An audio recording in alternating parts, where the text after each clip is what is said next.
यार कैसे सवाल पूछ लिया यार। जो ये किसे ढूंढ रहे भाई, कैमरा ऑफ कर दीजिए, बता देता हूँ।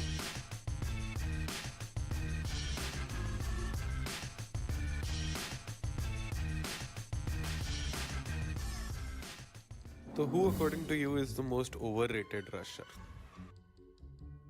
रसर में तो ओवररेटेड रशर, ओवररेटेड मुझे TSG का लेजेंड लगता है। टीजी डिलीट, वो मतलब अच्छा खेलता है बट हाँ दाफिक जो डिस्क्वालीफाई हो गया वो। TG delete. Overrated Rusher I think Overrated rusher, I would like to say Krish. सोचना पड़ेगा तो काफी। शांक की सोल्यूर बनाना डिलीट सोल्यूर। TSG legend. வேற क्वेश्चन भी लगा, வேற क्वेश्चन यार अभी के टाइम पे मेरे को डिलीट लगता है। कट, किसी और से पूछ लिया, मैं चलता हूँ। अगर अपनी ही टीम में किसी को बेंच करना हो तो किसको करेंगे? अगर टीम में बेंच करना होता तो सोहन। I think Marco. वॉल्विन मेरी जगह खाई उसने। हाँ मैं ही हो जाऊँगा। मैं तो रॉनी ताई का करूँगा, बहुत डांटते हैं मेरे को। अभी थोड़ा सा मैच्योर होना बचा है उसका। मैं अपने टीम से अपने आईजीएल भी बेंच कर देता। वॉल्विन। Gardel Marco. Why means he is going school. He have more age. For me under 21. For he only 16. शायद से मैं लिखी को करता। सबसे पहले मैं बेंच करना चाहता हूँ डिवाइन भाई को, क्योंकि वो हमारे आईजीएल है। மார்க்கோ அவன் அஃபிஷியல் டோர்னமெண்ட்டே ஒன்று தான் வந்தது. ஓகே இல்லை இல்லை கட் கட்.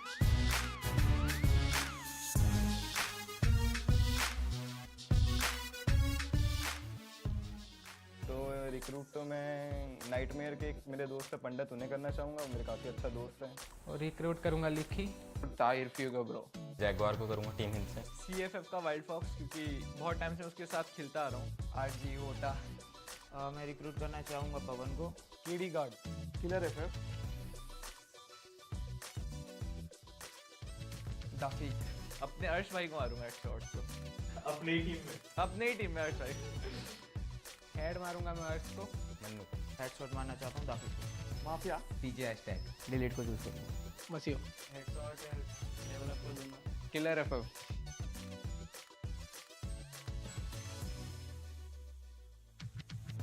रिवाइव तो मैं करना चाहूंगा लिखी भाई, क्योंकि वो बार बार नॉक होते रहते हैं। Sohan. भाई मैं साहिल को करूँगा। वोटा। डिलीट भाई को रिवाइव करो. साहिल RNTX।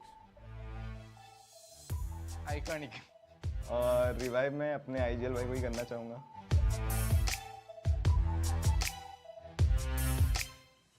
कौन से फ्री फायर मैक्स टीम के सबसे टॉक्सिक फैंस हैं? टॉक्सिक फैन नहीं बोलेंगे, पर इमेच्योर ऑडियंस टोटल गेमिंग की बहुत ज़्यादा है। मतलब बहुत हेट करते हैं वो, अननेसेसरी हेट कमेंट में बस। TSG। बहुत गालियाँ पड़ी है इसीलिए लगता है। और TSG। TG के. हाँ TG। Team Elite. Total gaming. For sure total gaming. मैं कहूँगा इलीट वाले, क्योंकि TSG वाले तो इतना कुछ करते भी नहीं है, बट इलीट वालों का ऐसा है कि अगर हमारे क्रिएटर ने बोल दिया मतलब वही सही है। Team Elite. Total Gaming. God like. Team elite and total gaming. तो मुझे टॉक्सिक टीजी के है. TSG टीम अच्छी है बट उसकी फैन बेस थोड़ी सी है टॉक्सिक. हमारे भी हैं बट TG के थोड़े ज़्यादा. ओवररेटेड प्लेयर होने वाला है आई थिंक दफिक. K9 का हनी, क्योंकि काफी ज्यादा ही बोलते हैं लेकिन परफॉर्मेंस तो नहीं आती। योगी. उनकी टीम परफॉर्म कर रही है बट उनकी टीम में और भी बंदे अच्छा खेलते हैं. Delete. He is an experience player but he lacks the you could say fire power I guess. वही TSG legend. TSG legend. Overrated. दाफिक ही है. Pahadi Gaming. Legend. TSG legend. दाफी। K9 sport. डिलीट। टीजी शांकी.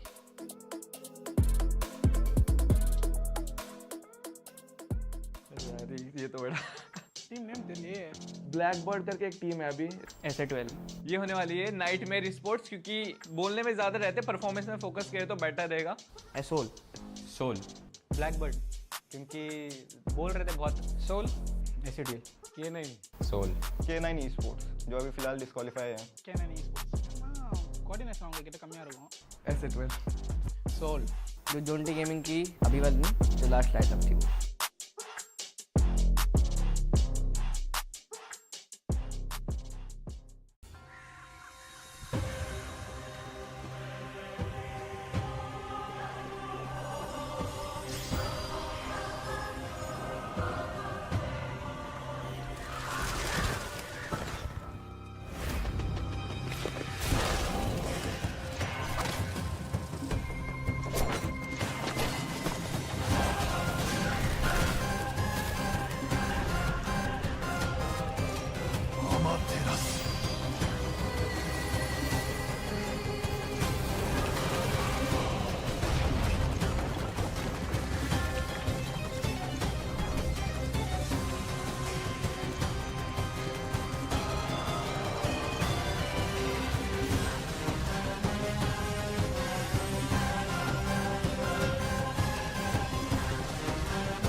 बड़े भैया हमको free fire खेलना है,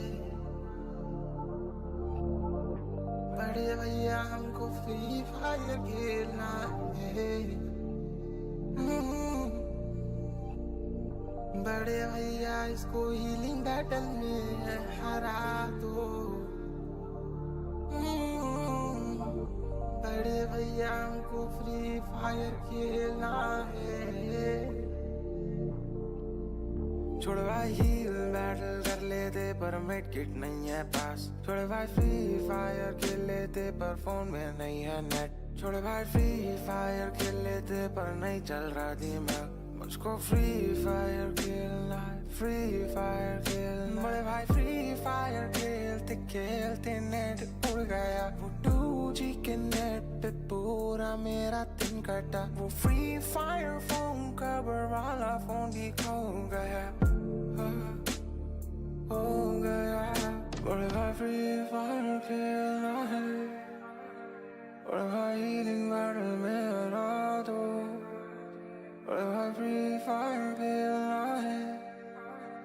बड़े भाई जो भी इस रील को देख रहे हैं प्लीज लाइक कर देना कि ये वाईफाई चोरी करे लो अभी पहला। वो जो चुपके से बैठे मेरे गेम पर शूट, वो जैसे तैसे हीलिंग बैट में सर्कल ले रहा। मेरी स्किन देख बेबी मेरी फ्री फायर मैक्स की, तू किल देख मेरी या फिर देखो मेरी केडी। और वक्त नहीं देना इन्हें, करो पुश रैंक मेरे पास में तो वहाँ मत आके ना फेंक। बेबी बैठे बैठे गिनता मैं नोट पे बॉक्स, इन लड़कों को रखता मैं भैया के स्कोप पे। D&D भी ऑन है फोन पे, पाउडर है उंगली ना हट जाए लॉबी में खौफ में ना देता रैम रैम को ना फोन चाहे फट जाए फोन भी बदल देंगे। फ्री फायर लव बॉयज दो का है सर्कल में, और मेरा बड़ा भाई कौन जीता कौन हारा देख लेगा मेरे भाई। फ्री फायर खेलना है, फ्री फायर खेलना मुझे भाई हीलिंग बैटल में हरा दो, हीलिंग बैटल में। बड़े भाई फ्री फायर खेलना है, फ्री फायर खेलना। भाई जो भी इस रील को देख रहे हैं प्लीज लाइक कर देना कि ये फोन लेना है।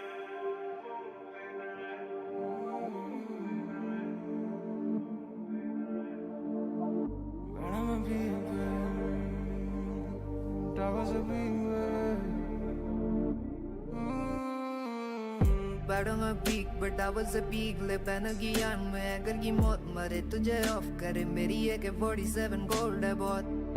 बैटरी में ईगल के सर्कल के बीच में अकेले में घूमूंगा, कोई ना खौफ दिखे तुझे ऑफ करे। मेरी AK-47 गोल्ड रेको है करे कहता रह जाएगा भैया किसको पे पच के ही मानेगा। लड़कों में स्किन लगा के करीना की किसको पटाएगा वो भी बता के जा। है करे लॉबी में है करे बचकाने छोड़ दे कुट का तेरा घर पे लगे ना चोट तुझे तभी ऑफ करे लगा माइक पे। बड़े भाई फ्री फायर खेलना है, बड़े भाई हीलिंग बैटल में हरा दो। बड़े भाई फ्री फायर खेलना है। छोड़े भाई जो भी इस रील को देख रहे हैं प्लीज लाइक कर देना कि ये फोन लेना है।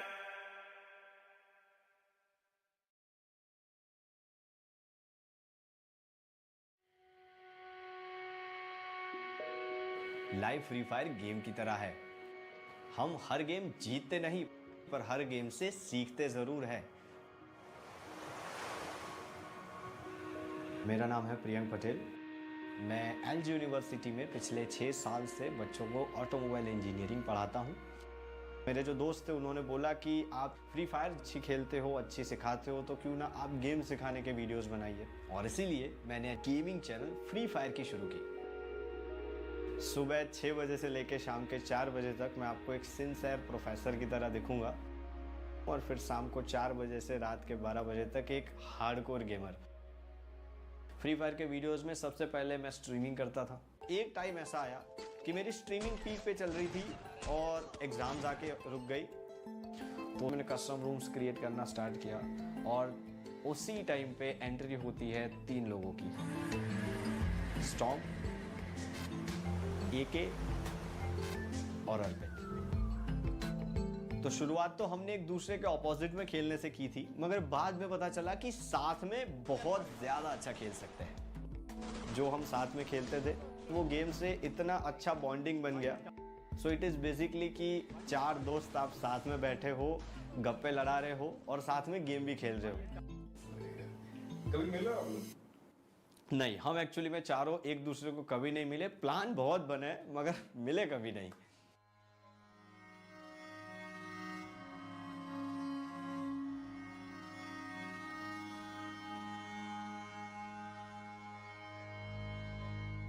इंजीनियरिंग में एक कॉन्सेप्ट है क्वांटम एंटेंगलमेंट।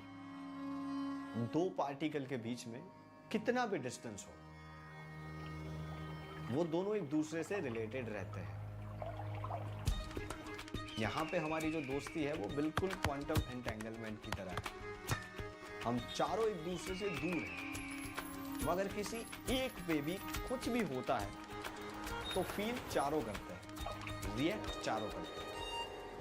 इस चीज को आप टीम सिनर्जी कह लो, ब्रदरहुड कह लो, बॉन्डिंग कह लो, कुछ भी कह लो। वो कहते हैं ना, ब्रदर फ्रॉम अनदर मदर।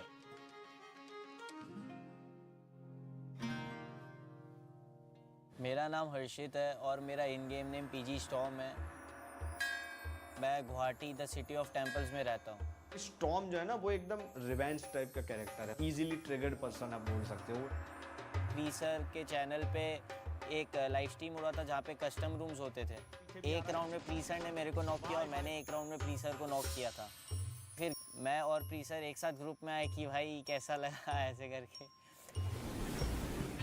मेरा नाम है अमल कृष्णा, 20 years of age। मेरा इन गेम नेम है मिस्टर एके। एके एक्चुअली में केरला से है और एके का जो कैरेक्टर है वो भी एग्जैक्टली साउथ के मूवी के हीरो जैसा है। उसके साथ अगर आप खेल रहे हो ना तो आप कभी बोर नहीं होंगे। उसे पंगे लेना बहुत ज़्यादा पसंद है। और वो हमेशा बोलता रहता था एक मेडिकेट दे दो मैं सबको नॉक कर दूंगा, पर नॉक खुद ही हो जाता था जाके। और उससे भी स्पेशली पसंद है मेरी किल चोरी करना। भाई मेरा चोरी होता है किल। मैं किसी को चोरी नहीं करता, वो लोग मेरा किल चोरी करते हैं। मेरा नाम है अर्पित पठानिया, मैं हूँ हिमाचल प्रदेश से। करंटली मैं चंडीगढ़ में रहता हूँ। अर्पित बेसिकली बहुत ज़्यादा म्यूट रहता है, कुछ मुंह से आवाज़ ही नहीं निकलता था। और इसलिए कोई इंपॉर्टेंट सिचुएशन में अगर कोई इन्फॉर्मेशन देनी है कि कोई रश कर रहा है या ये हो रहा है वो हो रहा है तो वो दे नहीं पाता।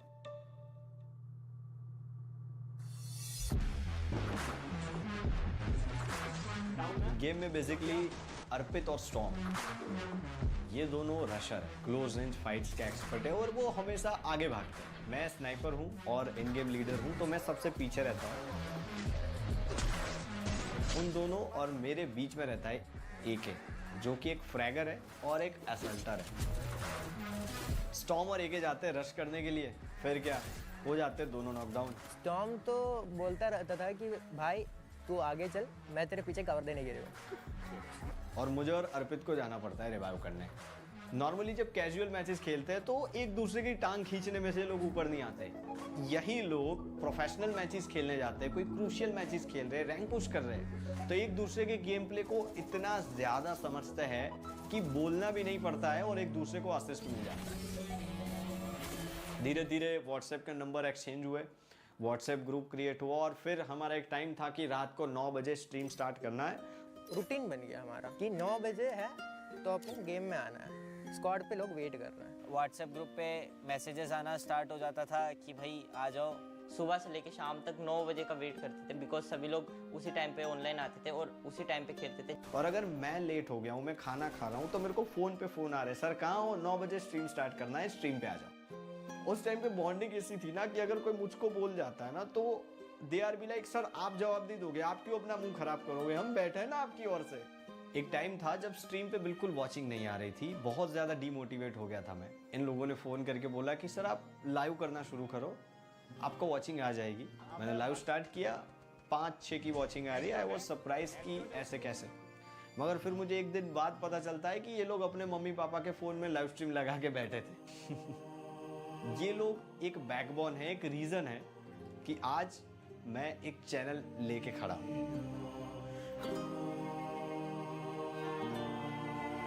एक टाइम था जब मैं फाइनेंशियली और मेंटली बहुत डाउन हुआ था। एक के पापा को कोविड हो गया, ज़्यादा ही सिम्टम्स थे तो वो पूरा प्रेशर में है। स्टॉर्म की एग्ज़ाम्स, पापा का बिजनेस, जितनी भी मतलब रिस्पॉन्सिबिलिटीज़ थी वो उसको कैचअप कर रही है। पढ़ने के लिए मेरे को घर से दूर इधर आना पड़ा। थोड़ा अकेला फील करता था, इंट्रोवर्ट था, इसलिए ज़्यादा दोस्त भी नहीं थे। एक टाइम था जब हम दिन में 6 घंटे खेला करते थे और अब 6 महीने हो चुके हैं साथ में नहीं खेले। अब टाइम नहीं मिल पाता, पहले पढ़ाई थी, अब जॉब है। तो फिर सबके एग्ज़ाम्स आने लगे, सबका थोड़ा बिजी शेड्यूल होने लग गया, तो फिर सबने थोड़ा खेलना कम कर दिया। मैं बहुत मिस करता हूँ उस टाइम को जब हम सभी लोग गेम साथ में खेलते थे। काश कोई उसी टाइम मेरे को बता देता कि फ्यूचर में मैं गेम नहीं खेल पाऊँगा, तो उसी टाइम में 3-4 गेम शायद और खेल लेता। कभी मिला आप लोग? नहीं, हम एक्चुअली में चारों एक दूसरे को कभी नहीं मिले। प्लान बहुत बने मगर मिले कभी नहीं। याद आती है? बहुत ज्यादा।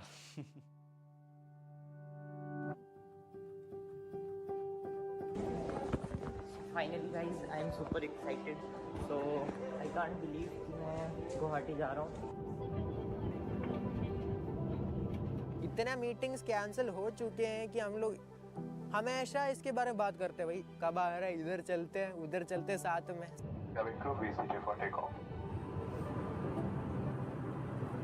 सब अपने काम में बिजी रहते थे और कुछ ना कुछ फिर रहता था, इसलिए मिल नहीं पाए। पर मिलना है, साथ में बैठ के गेम खेलना है। भाई मेरे को तो उन लोगों से मिलना है, एक मीटअप तो बस कुछ भी हो करके रहना है। मैं रियल लाइफ में भी देखना चाहता हूँ कि वैसा ही है या कुछ चेंज है उसमें। सो अगर अब मिल जाते हैं ना तो मज्जा पड़ी जैसे। भी जैसे रिसेंटली प्रीसर की शादी हुई है तो हम वहाँ जाने वाले थे, लेकिन हमारे एग्जाम्स आ गए थे तो मैं जा नहीं पाया। 79 years since I last wore. I don't think it can go on much more. I can feel it.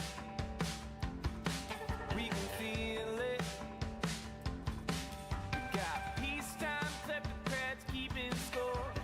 Keep our heads down, let them get some more. We don't need it.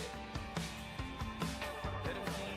As a family आप जैसे कोई चीज़ को handle करते हो, हम बिल्कुल उसी तरह उस चीज़ को हैंडल करते हैं और उसके अंदर फिर ना कोई बैरियर आता है या फिर ना कोई ऐसी चीज़ें आती है जो हमें रोक सके।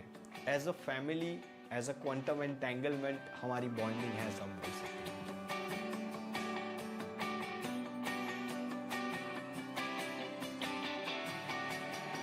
मैं तो हमेशा कहता हूँ live free fire max game की तरह है। कभी आप जीतोगे,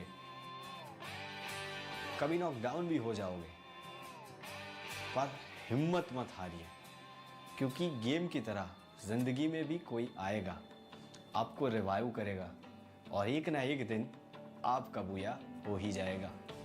तो फोन उठाओ, अपने दोस्तों से बात करो और Garena free fire max Khelo.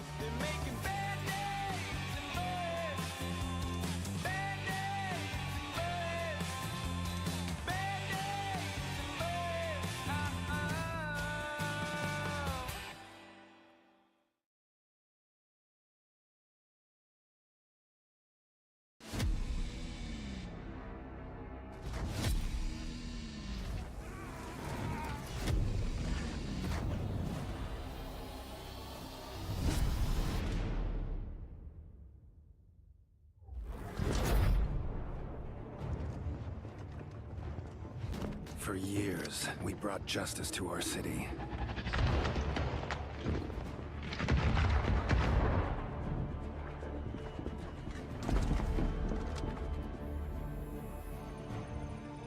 We made mistakes, fought amongst ourselves.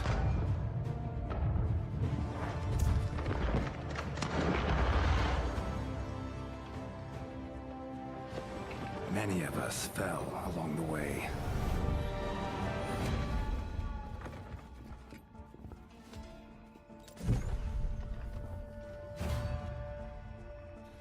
I almost admire your perseverance, Tyson. You and I could have been a great team. You'll never put your hands on my research. This ends today.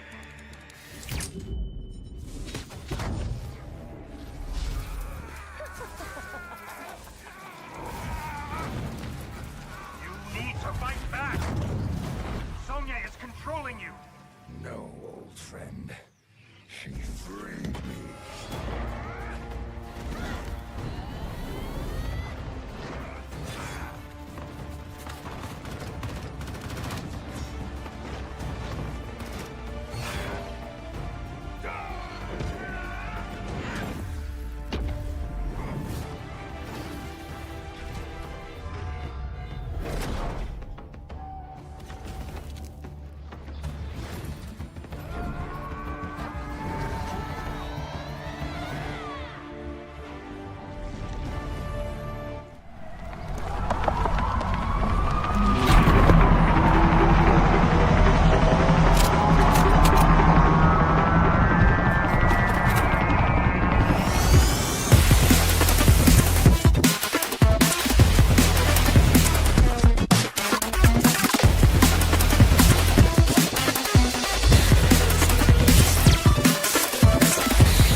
It may take time and hard work, but in the end, a comeback is always greater than a setback. And I do believe many teams will have the same motto going through, because this is going to be the week 2 of the league stages. Welcome, ladies and gentlemen, to TEZ FFMIC India Cup 2025. With me on the desk is going to be Ozora.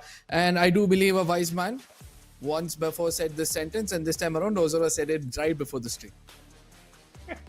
I told it the opposite way, Arka, but yes, thank you for the warm welcome. It was a pleasure to go ahead and see the entire action in week 1, but week 2 has a different story, has a different tangent altogether. But at this point, I still think that it's going to be rekindling that lost momentum that most of the teams could not find in the week 1. And now coming towards the week 2, it has intense pressure, it has so much to do. Moreover, 18 maps. Sorry, 12 total maps for both of the all three teams, all three groups is where we can go ahead and see how well they can go ahead and perform. I mean, I still feel that, you know, one of the groups amongst the three have been the strongest so far.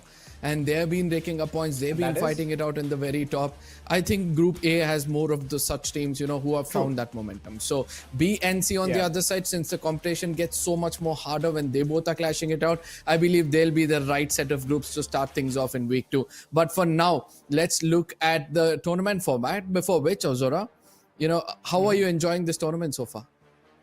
So far, I'm absolutely enjoying it. Imagine starting with 48 and now you have 18 cream team to go ahead and showcase how they're performing. Moreover, week 1, we could see the league stages. That's where every single thing started off, 22nd August to 24th August. And then week 2, the action is getting intensified, and it is 29th August. That's today, where you can go ahead and see the action moving forward.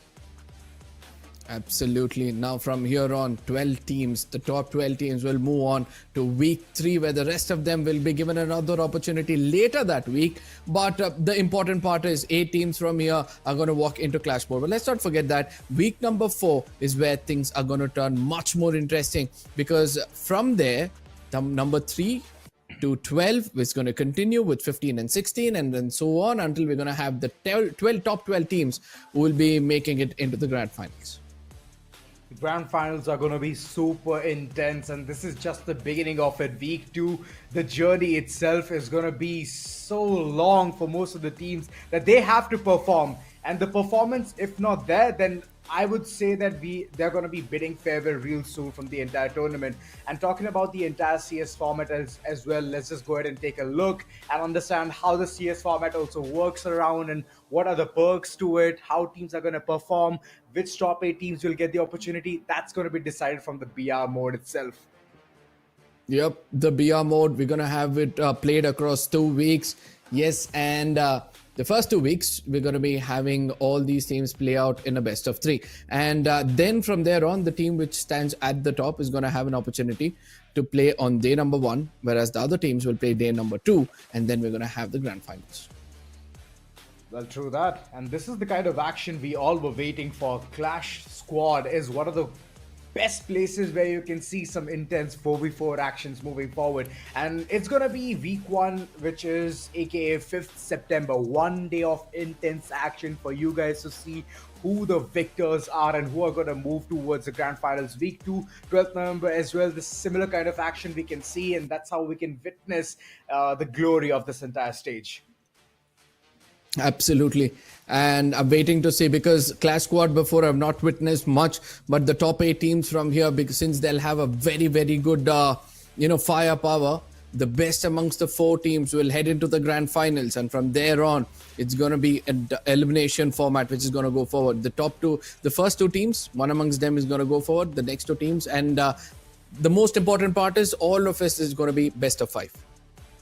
True that, best of 5, and that's one of the ways how you can decide who the victors are. BO3 will be too short of an affair to go ahead and witness. BO5 is just perfect, and these 4 teams, they're gonna fight it out to be the champion at the very end. So yeah, overall, I'm just loving the way the entire champion rush is also working forward towards the format, and you all know how things function. In the grand finals, maximum 10 games are going to be played.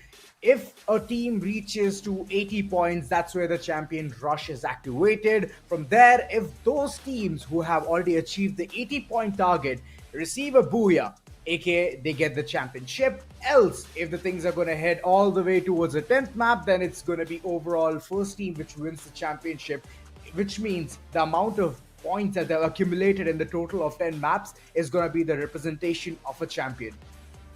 Absolutely. But few teams will have to understand where they stand in the league stages, because that is a wake-up call for them in the latter stages of this tournament. Yes, the overall standing of League Week 1 is going to be on our screens right now. Total Gaming at the very tippity top, 1 point shy from getting 200 points, whereas the bottom teams are still looking forward to hit the 100-pointer. We have one team showcasing that they are the best in the country. True that, Total Gaming showcased some really nice gameplay, and they have good amount of eliminations as well. The points, the placements, however, it is looking very concrete. So all-round performance from there. And NG Pros also have showcased a lot of grit when it comes to Kalahari, but they need to start performing in other maps as well. Specifically, when you talk about the Booyah, the numbers are one of the places where they're dwindling. They just have 1, but the amount of eliminations that they're racking up is insane. That's how they have maintained the 2nd position. Godlike Esports, 174 points. Reckoning Esports, 165. Genesis, 261. Revenant X Park, 159. Vashishta with 157. Tycoons, they have been playing super good when it comes to the week 1 performance. It has racked up to 148 points. Car 98 Army. These are the 9 teams who are currently afloat, but the others, OnePlus God's Reign, Jaunty, Aerobots, SATUL, Nightmare, Autobots, Team Insane Esports, NG Silver Eagle alongside Team Hind. These are the teams who need to start focusing in week 2. Might as well go ahead and understand the gravity of the situation, because there's a lot of money on stake. Absolutely. Now, Ozora, when we see the bottom of the table or the second half of the table, there are some big names. SATUL, one of those lineups who showed mere dominance in the previous stages of this tournament. Then you have Jaunty Gaming, even they were, pretty strong in picking up eliminations. What do you think is going wrong with these teams? Because ultimately, we are able to see those teams not being in the top 8 might be, hindering their performance in the further stages, or probably a loss of little bit confidence as well. Loss in confidence, and the fights which they're picking is always going to a third party. So these are the places where they have to work.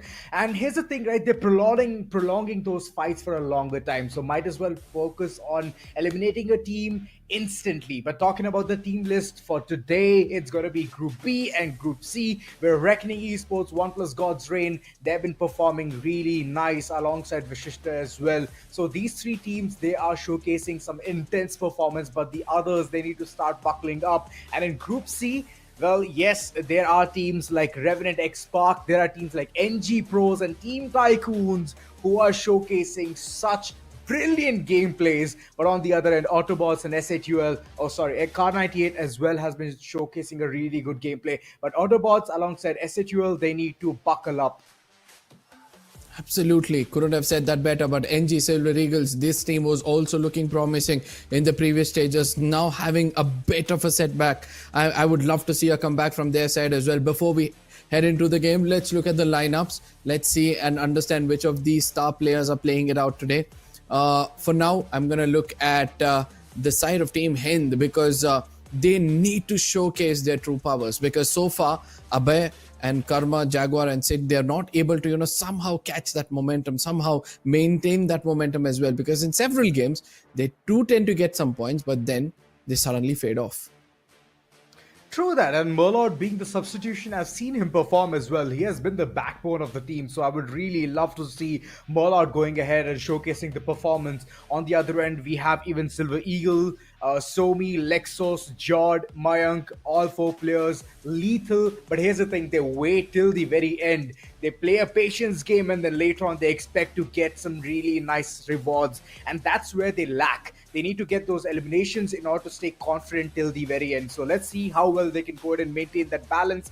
And talking about this specific group, we can see so many teams performing, except for 2, SAQL, Autobots. These 2 teams need to start showcasing what they're made up of. And SAQL, the online qualifiers were absolutely amazing. But then later on, again, the confidence, once lost, can be regained. And that's what I would love to see coming in from their end.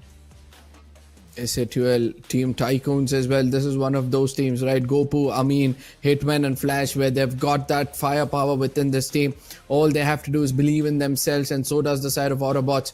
Because I have seen Mysterious, Mayank and Max sometimes go bonkers in this lobby. And I would love to see them, replicate few of the previous 1v3, 1v4s, which they've also achieved in most of the scrims they played so far. So probably, since this is the week of comeback, we'll be able to see such teams outshine the others. And the teams which have recently picked up those, organizations, now they'll have a bit of an added pressure for sure.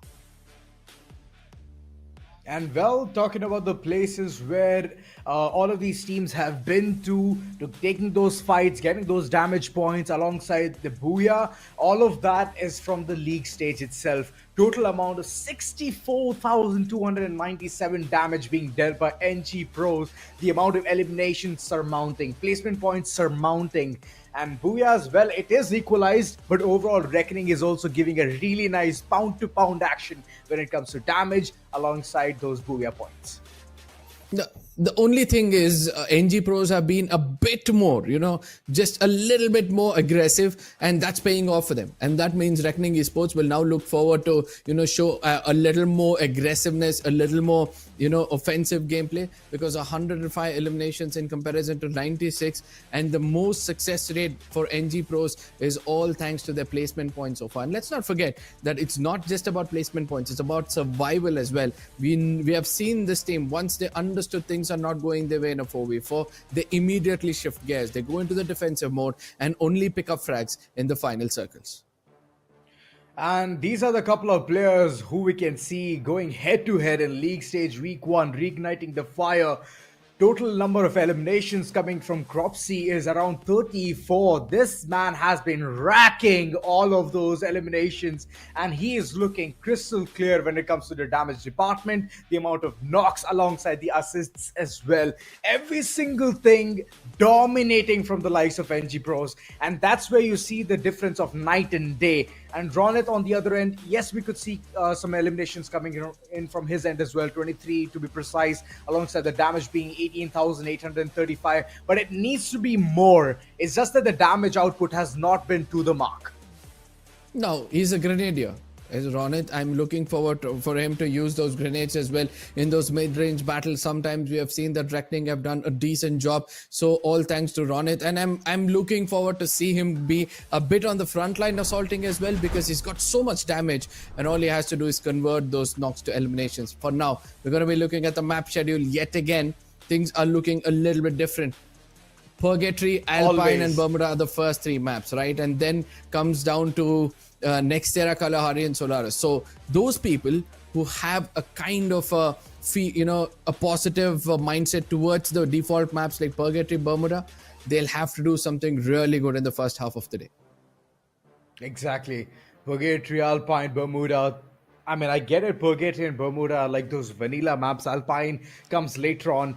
Here's the thing, right? Teams, like you mentioned, they need to have a head start. I've seen few of them going ahead, having a sloppy start, and then later on they could not do much as the confidence was not at high. So overall, I would see how well teams are going to be versatile moving forward in this map schedule. And teams to watch out for, map of Purgatory has to be Vashishta, Reckoning alongside Car 98. The amount of propagandas that they have created towards those fights, the three-way Mexican standoffs and every single thing falling right for them has been the highlight in the map of Purgatory.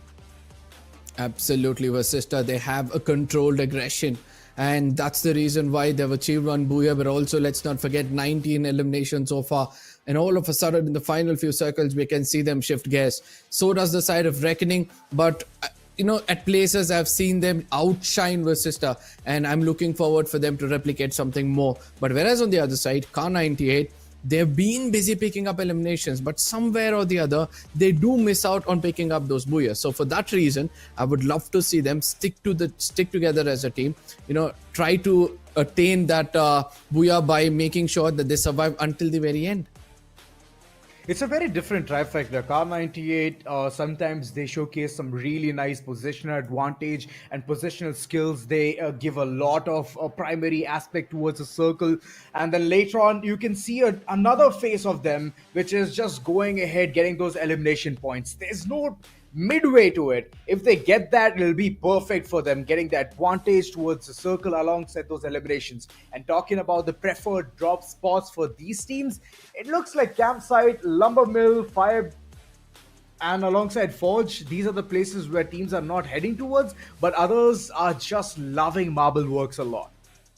Yeah, Vasista, the success story starts off from Mount Villa, and then they take a weird rotation altogether, going to Quarry, coming to Marble Works, then through Crossroads, and then try to come to the northern side of Fields. And they prioritize coming to the eastern side of the map in a longer rotation. Yes, when it's on the western side, they try to be much more aggressive. So let's see whether that's going to be the case. Moathouse team insane. Crossroads, we have got a drop clash happening over there. Marble Works. Last time also we did see a similar kind of a drop clash. But when we headed into the game, we did see that few teams evaded from Marble Works, end up towards the Lumber Mill region and the Campsite region and the Forge region, due to which the action came in a little late, but it was a storm for sure. True that, and I'm so glad it's not godlike alongside Total Gaming, else Crossroads would have been filled with them, and the intense fight is always at the very beginning itself. But talking about Team Tycoons alongside Car 98, let's just see how well they can showcase the controlled aggression as they need to even hit the retreat button to save the entire team from elimination. And this is important, Purgatory being one of those maps where you're going to be purged till the very end to showcase how well you can perform. And this is the place where we have seen so many teams gain that momentum and the comeback that we're talking about. Now let's see whether that's going to be the case. But today, are we going to look a different kind of an active skill? This is the big question which comes up to me, because last time we did see that few teams are still kind of experimenting when it comes to the active and the passive skills. So today I'm expecting a little bit of a different gameplay coming in. The reason why I say this, yes, few teams in the very bottom, they have got nothing to lose. All they have to do is be much more aggressive. So will they look out for more of Arons and, Arons, and then look forward for more information and then go into attack? It can be the situation as they have nothing to lose, like you rightly mentioned, Anka, but I believe I have nothing to lose as my prediction is out in the open. These are the three teams that I would say needs to perform at the very least. Team Hind, Silver Eagle, and OnePlus God's Reign. These three teams are the prediction from my end that they're going to perform. It's not like a map-wise prediction, but it's more like a reality check that I'm supporting them. All right. With me, I think I speak with the numbers. We did see that the teams to watch out for, we had Vasista at the top and the Reckoning were following up very closely. But the reason why I'm giving Team Tycoons an opportunity over here is this young bloods. They are capable of getting back-to-back booyahs. And in case they once come into that position of picking up eliminations as well, they're capable of getting, double-digit big games as well. So let's see whether that's going to be the case. But Team Hind, it's happy to see that, people are supporting them, because they were, one of those teams who made such a good comeback, and then they made it into the league stages. So hoping to see them rewrite this story yet again. They were like the kings of the center. Most of the time, whenever I see them, they're at the dead center, smack, waiting for teams to go in and rotate, and those eliminations were coming around them. So let's just see whether they can replicate the similar thing in the map of Purgatory, as this action has just begun. Week 2, day 1, where we can see Group B and C going toe-to-toe against each other. Absolutely, two groups, and both of them need to make sure that they hold the top table, or the top spot in the table. For now, the flight path starting all the way from Marble Works, ending towards the Forge, dissecting the map into 2 equal halves, no problem whatsoever. But the teams looking forward for a drop location, are they going to be expecting something bigger? This time, Autobots and Vasista go in for a very, very widespread. Yono, who's been very, very aggressive in the scrims, is now looking forward to be the first point of contact if given a chance against the side of Autobots. As I said, we have spoken about this. Not many of the teams out there are looking for a drop clash. But before I complete my sentence, NG Pros are looking forward for somebody who have been an uninvited guest. And they're going to put in, oh my goodness. They put an end for one player, and now they are the elimination leader. OnePlus God's Reign yet again. Sword is on their throat, and if things are not going to fall right, then it's all going to be eliminations left, back, and center. So I'm expecting and I'm hoping that this team is going to stay grounded for now, get those weapons, and that's how you can go ahead and get an initiation. Yes, you were saying something, Arkan. Oh. Karma on the other end. Another knock coming through, and Hind all of a sudden. The shift of paradigm as Silver Eagle, they're taking a really good battle. Couple of knocks coming through, and Sid for now, he's the man standing tall in order to at least keep the entire team alive. And Silver Eagle, look at them chasing this one man down. Sid, somehow he plugs in Jaguar, but I believe that's pretty much it. And Jord is going to take his shots. HP way too low. Sid tried his level best, but it's going to be a P90 to stop him down. Team Hind, Jaguar. Well, for now, he needs the information whether the players are around or not. But wait a second. Team Tycoons, in the middle of all of that, they have been completely eradicated from the map of Purgatory. I can't believe this. The Young Guns, have they extended themselves too much? Are they being a bit overconfident when they were supposed to, somehow survive and make sure they put a points on the table? Team Hind on the other side. Yes, we can see kind of a pressure on the face of Jaguar. We can see him, his callouts are going haywire. Whereas on the other side, OP, God's Reign. Even this is one of the other teams who need to perform well, because they have a huge fan following. And every single time we have seen that, teams look forward to some way, in one way or the other, get some shots. But for now, it's going to be K98 Sid connecting shots. Will be putting down Salu, and easily will be achieving that elimination as well. Well, Minato, being the Hokage, could not stand in front of an Akatsuki. Sid, what a lovely way to shut him down. Bird out in the open. Jaguar, what a lovely drift coming in. Kaushik, the way he drifted right around the corner, and he just pulled up that Glock around the block. Lovely knocks coming in. Eliminations after eliminations, and OnePlus God's Reign. The entire place is to their name now. And they're going to be very happy. But wait, in the middle of all of that, Team Hind, they're still surviving with a couple of players. That was an intense call from their end. Absolutely. Reckoning. Now looking forward to some eliminations. I mean, I like the way Reckoning is playing this game as well. Taking their own sweet time.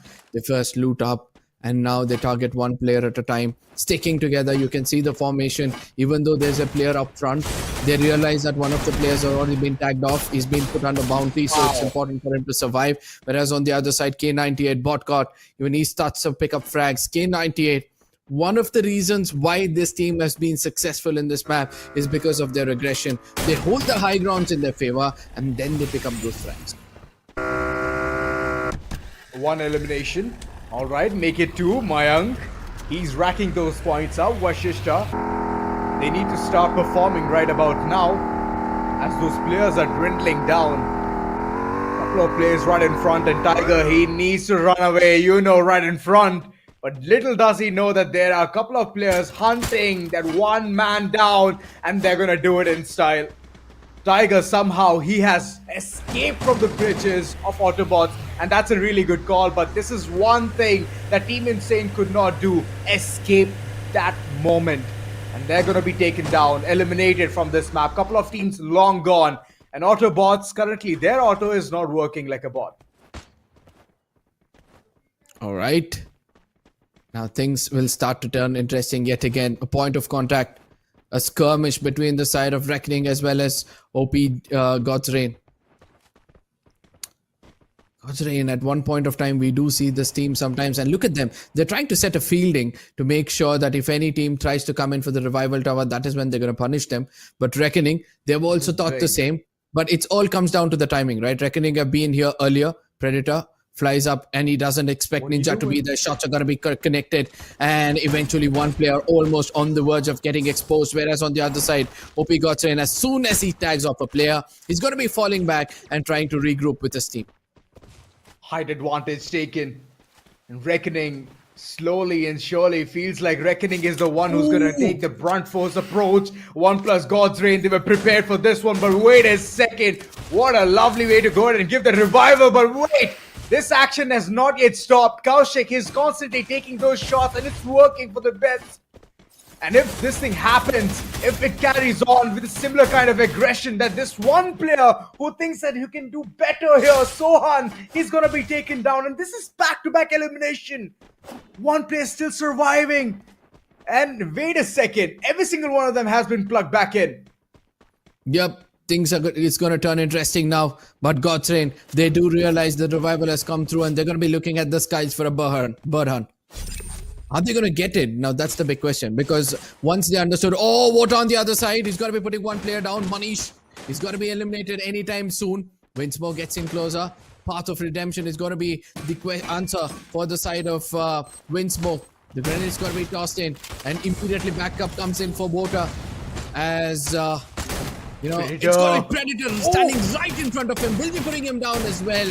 And Reckoning looks like they're making a very, very good comeback out here. A good challenge indeed. 1+ God's Reign once again back with the 3-man squad.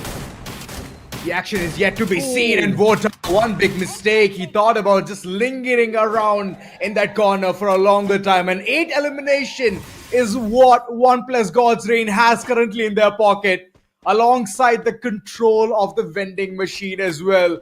This is big.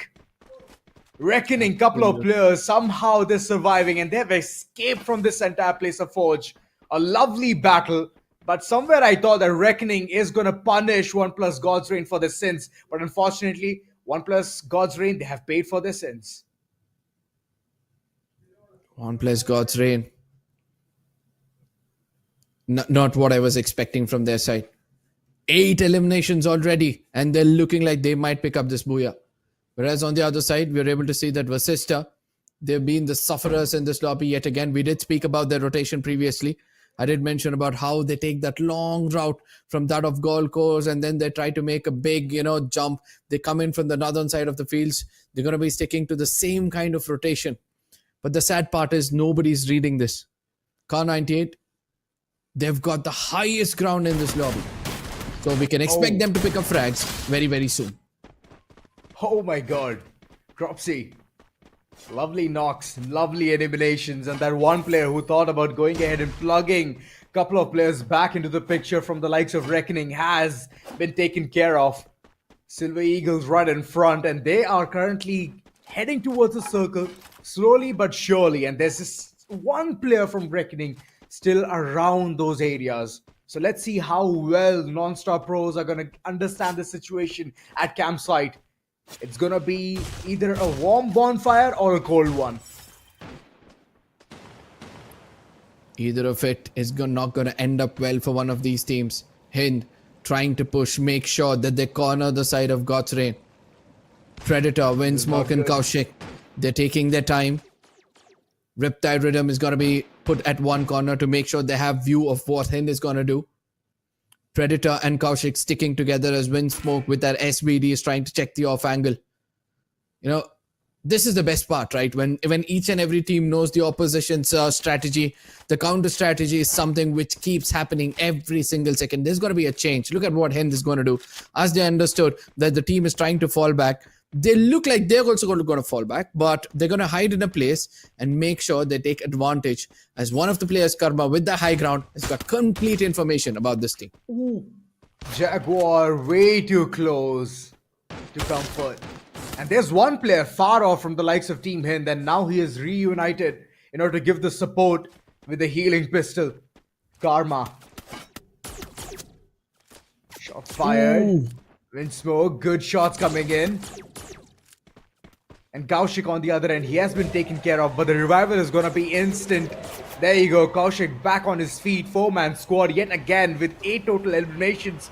Showcases a lot of grit in this team, moreover the confidence, and there comes Silver Eagle. This fielding looks very bad for the likes of OnePlus God's Reign, and if this thing continues, then I believe they're going to be taken care of very well. But Ayush in the middle of all of that has been taken care of. Silver Eagles, they thought that they're the smarter ones, but unfortunately, they're the ones who are going to perish much sooner than OnePlus God's Reign. Shots fired, riptide rhythm, every single direction has been showcased in order to get the information. Team Hind, yet again, they are planning something, but it's such a passive stance from their end. They're not at all showcasing anything aggressive from their end. Now, the best part is the throwables, right? Even before I could complete my speech, I can see some glue wall melters are going to be tossed in. Because they know once they're going to go in for a rush, Windsmoke and Predator, they do not want any kind of glue walls to be hindering their performance. Kaushik, he comes in from an off angle, but luckily in blessing in disguise for the side of Team Hind, there's going to be Silver Eagles. Because if Predator tries to spread his wings to the western side, he's going to be caught out. Yes, a throwables are going to be used now. Karma gets taken down instantly. He's going to be served with elimination. And now God's Reign, they're going to push. They've done the waiting. Abai gets taken down. Jaguar and Sid will have to do their best. Jaguar also gets taken down. The last man standing. How long can he hold? Can he do a 1v4? There's no way he can stand against this aggressive looking OnePlus God's Reign as they pick up 12 eliminations. What a start and what a game they're having right now. That's true. In the cocoon, Silver Eagle, I can see Jord going ahead and providing the support. He needs to go ahead and showcase some aggression, but it's a backstab. Predator! He's the man who's going to put down Silver Eagle single-handedly, uses the binoculars to get the information. And this is the kind of fight that we're seeing since day one itself. Week 2 couldn't have been better. OnePlus God's Reign. What a switch in paradigm. And there are 14 total eliminations, in Dreadar as well. And this is a different fight altogether. Autobots, they're taking care of this entire situation. For now, he has taken the cover. He has taken the support which has been provided by the tree. But for how long can he go ahead and do that? Oh no, sister. Amongst all these things get decimated. All thanks to Aerobots from one side. Autobots from one side, the way they were, trying to torture them in the open, and then eventually all they had to do was head into the crosshairs of Non-Stop Gaming, who did endure more and make sure he puts an end to their miseries. Whereas on the other side, we're seeing some glue wall melters being tossed to the center. SA2L now have an opportunity to not only gatekeep the side of Autobots, but also they're split. They need to cover it up quickly because Divine is kind of far away from his teammates. Very far, and look at the flank angle being created here. Anubhav, this can be it, but unfortunately he bites the dust. Licky providing that support, and SADUL, they for now are looking like the ones who can get the control towards the circle. Graffiti, blessings being utilized in order to go ahead and isolate every kind of throwable being thrown at their foot. And that's how SATUL is taking the control. Autobots for now, they're showcasing aggression, but the aggression is not at all hitting at the right spot. Marvel goes for the open edge, and this is the kind of floodgates. Once open, it's going to showcase a lot of grit in the performance. And look at the couple of knocks coming in. SATUL, they were prepared for it, and look at that. Arsh just showcasing something different, that he is going here and shutting down every single one of them who's right in front of him. Absolutely. A Riptide Rhythm in the center to make sure that they hold back to their nerves. Autobots need to be careful. Glue wall melters are going to be deployed. Mac will now have to run out in the open. Is he going to be tagged? Yes. Shots are going to be taken. A bit of a glue wall out there, but immediately launches himself to the center. Is he going to the jaws of death? It seems like that is the case as K98 put an end to him. SA12 now in the crosshairs of OPGDR. They're looking so strong in this lobby. Windsmoke is going to be tagged off. 14 eliminations. Immediately goes in for the revival, all thanks to the Tiva. Not only that, Car 98, they have a really nice cover. And it's the natural rocks that is giving them one of the best bird eye views around that corner. SA12 for now, they're pincered by a couple of teams right in front, and I don't think so they can survive the wrath of both of them. The way OnePlus God's Reign is gaining the access towards the open field is insane, but that one decision coming in from the likes of SA12 can change the entire course of action. They're forcing the entire fight down to the throats of Car 98 and OnePlus God's Reign, but in the midst of all of that, they've been taken care of. This is going to be the close quarter battle that Car 98 is going to go ahead and initiate, and OnePlus God's Reign, they were prepared for this bit. They're taking those shots, and those M590s are hitting on the spot. But it's Car 98 who's gonna stand tall in the midst of all of that as they eliminate that one team who was bagging so many eliminations. Absolutely, a beautiful booyah walking into the hands. K98, one of those teams to watch out for. We were speaking about this team not attaining that booyah, but now we realize that once they stick together, once they have control of the circle, they will be able to replicate what the teams have achieved so far. All those successful teams have achieved so far in this map. Harsh, Sid, Soul and Bot. All four of these players are going to be so happy with the performance, but GDR, what's happening with them? What's happening with God's Reign? Why being so aggressive? I mean, I know it's a good thing. I know they picked up points, but I never expected them to, be so calculative, so analytical when it comes to fights. Well, Card 98, they did showcase one thing better, which was gaining the control. They knew that the entire ball was in their court, and that's where OnePlus God's Reign forgot about gaining the access, gaining the control. The shifter paradigm was very quick and close quarter battle. You need to have your Oscars right. You need to have your Tatsuya dashes right, and that's one of the things that I would say Card 98 did better in that overall situation. But here's the thing, right? SA12 as well, in the midst of all of that, they made their way towards the top 3. Unfortunately, that entire thought process of taking the launcher and then heading all the way towards the arms of OnePlus God's Reign was a disadvantage situation. But in the middle of all of that, they created the chaos that Car 98 needed. And that's how Car 98 just flooded in and they got those eliminations. I mean, Car 98, from the get-go, we saw them holding the high grounds of this, map. And we have been speaking about this. When you're playing in this map, you need to make sure you have the high grounds, especially if the circle is happening like that in the open. And Car 98 doing the textbook basics right have been rewarded with a beautiful booyah. But the final shots is going to put a clearer picture in front of us as... this was the moment where I really thought that, God's Reign can actually retaliate. But look at what happens. Car 98, Harsh is being the main player. He first dashes in, puts one player down. Bot got on the other side. As you correctly pointed out, the Tatsuyas, every single move they were doing, it's all about shotguns, connecting those headshots. And then look at that, the happiness. And then they're like, you know what? We are the one who won this. Look at that. It's our name written on the screens. Indeed, and Bot God, what a way to go ahead and clutch a 1v3 situation. Car 98, my oh my, this entire army is going to stand tall with 26 total points, and there's no one to go ahead and shy down their performance. I get it, OnePlus God's Reign was 1 point away from the overall conundrum, but yes, the performance was imminent. 25 total points on their end as well. Autobots with 17 and NG Silver Eagle. It's a really good start for them. It's a very good start. 11 total points. But talking about the bottom 3 teams, or I would say bottom 4 teams who could not perform, was Revenant X-Spark, Team Hind, Team Insane Esports, and Team Tycoons. Team Tycoons, a big disappointment. I was expecting them to do much better. But it seems like, the synergy seems to be lacking in this team. But for now, God's Reign, they've done everything right, if you ask me. They knew they were going to lose that booyah. So what did they do? They raked up eliminations and they covered it up, those 3 valuable points. But ultimately, when we look at the MVP of this game, It's got to be Bodgot from the side of K98, because that Oscar dash has always been helping this team, and the final 3 eliminations which he got for his team was also phenomenal.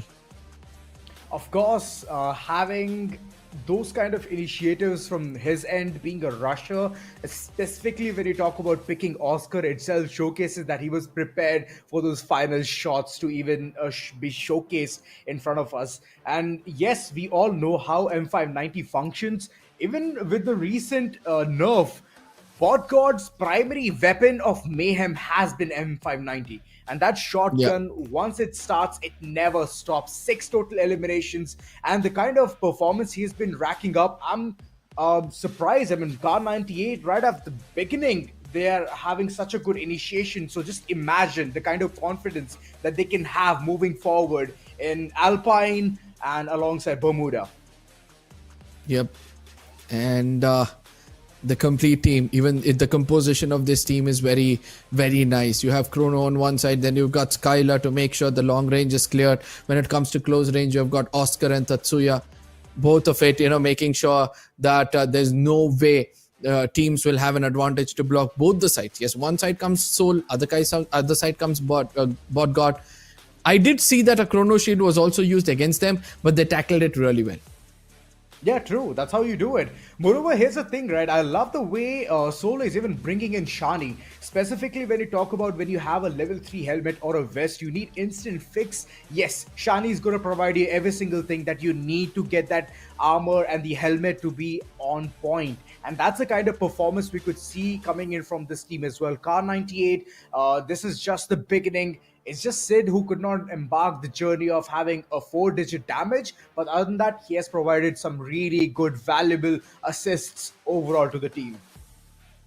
Absolutely.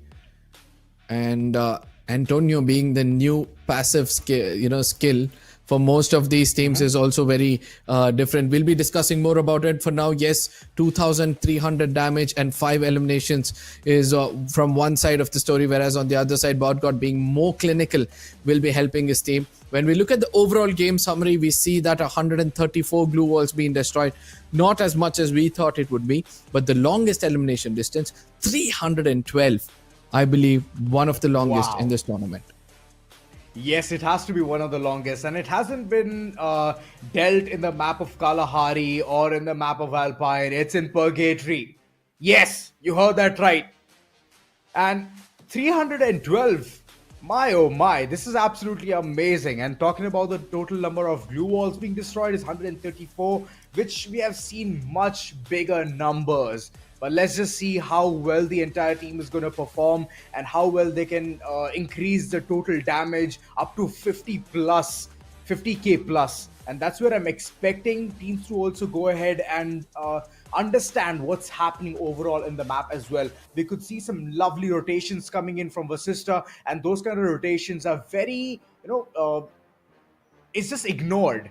So I'm just expecting from here on, teams are going to be more vigilant onto what's happening. And if such kind of rotations are coming in as well, then might as well understand it and then tackle it at the same time. Upcoming map has to be Alpine, and let's just see how well teams are going to perform here. Oh my God. I believe that this is a path of redemption. We did speak about one of the teams or one of these underdog teams. I would say the teams at the very bottom of the table having a booyah out here is a big advantage, right? And the path of redemption is going to be true. But now the map of Alpine, this is where the twist in the tail is going to occur. We're going to see a lot of things happening out here. But for now, let's head into the best teams of the maps of Alpine, K98 versus Sista as well as SATUL. Yeah. Car 98, yet again, we can see the similar kind of name coming in, and I'm expecting that, yes, likewise from the previous game, if the momentum is carried forward towards Alpine as well, it's going to help them a lot overall in the standings as well. But Vasista, they need to also go ahead and showcase some grit in the performance. But SATUL is one of the teams who's still lacking that potential that we all know, that we all have seen in the online qualifiers. So might as well go ahead and showcase what you've made of. in the map of Alpine.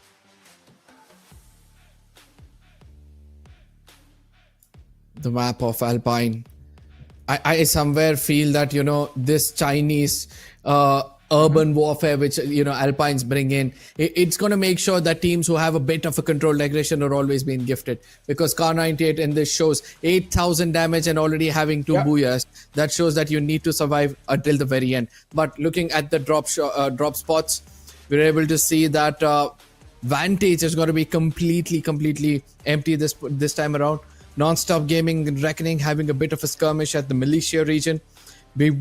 I strongly feel that non-stop gaming would rather go into Garson and then try to come in.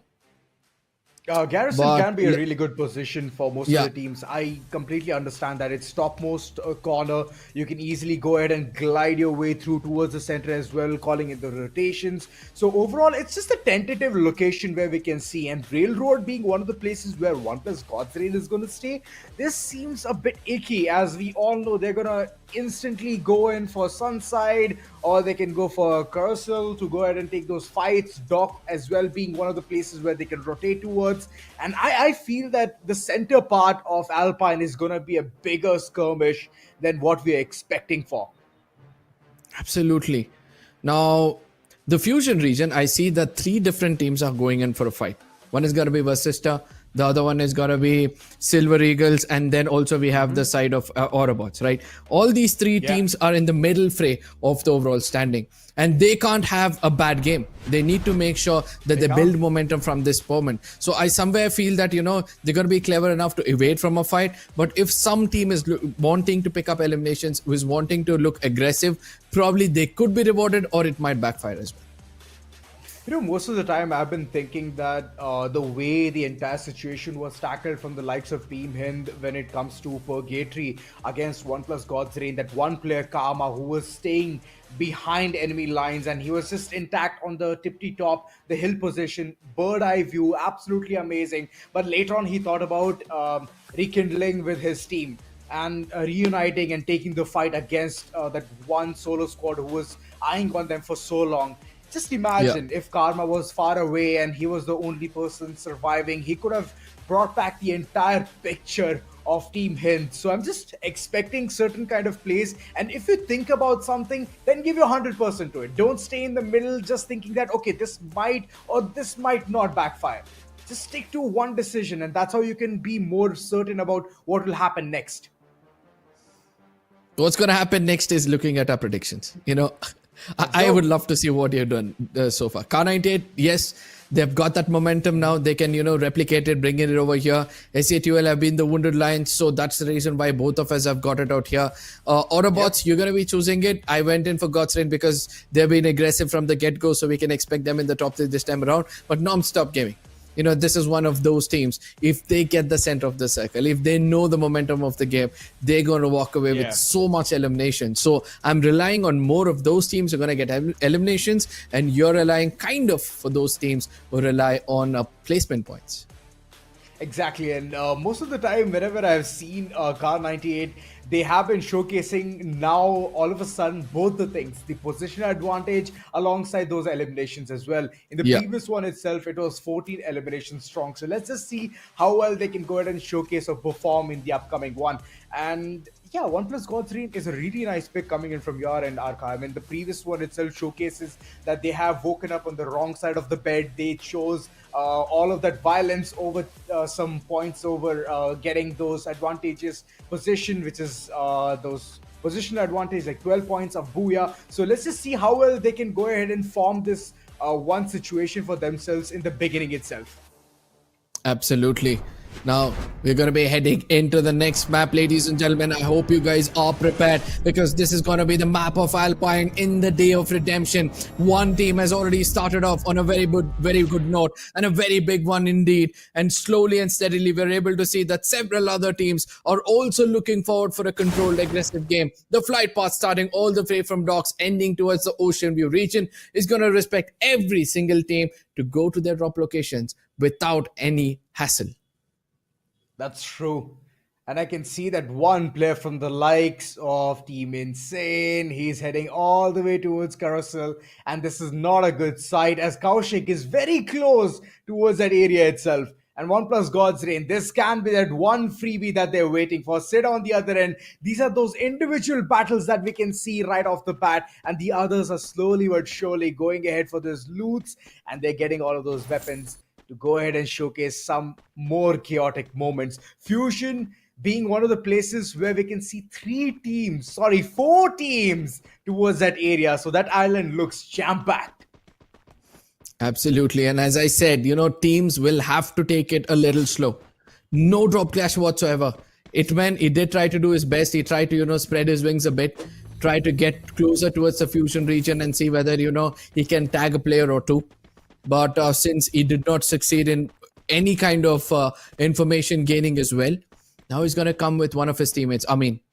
And the way they're rushing in, this could be a big advantage for the side of Vasista in case there's a skirmish going on over there. That's right. Silver Eagle and Team Hind, it's very close for a confrontation.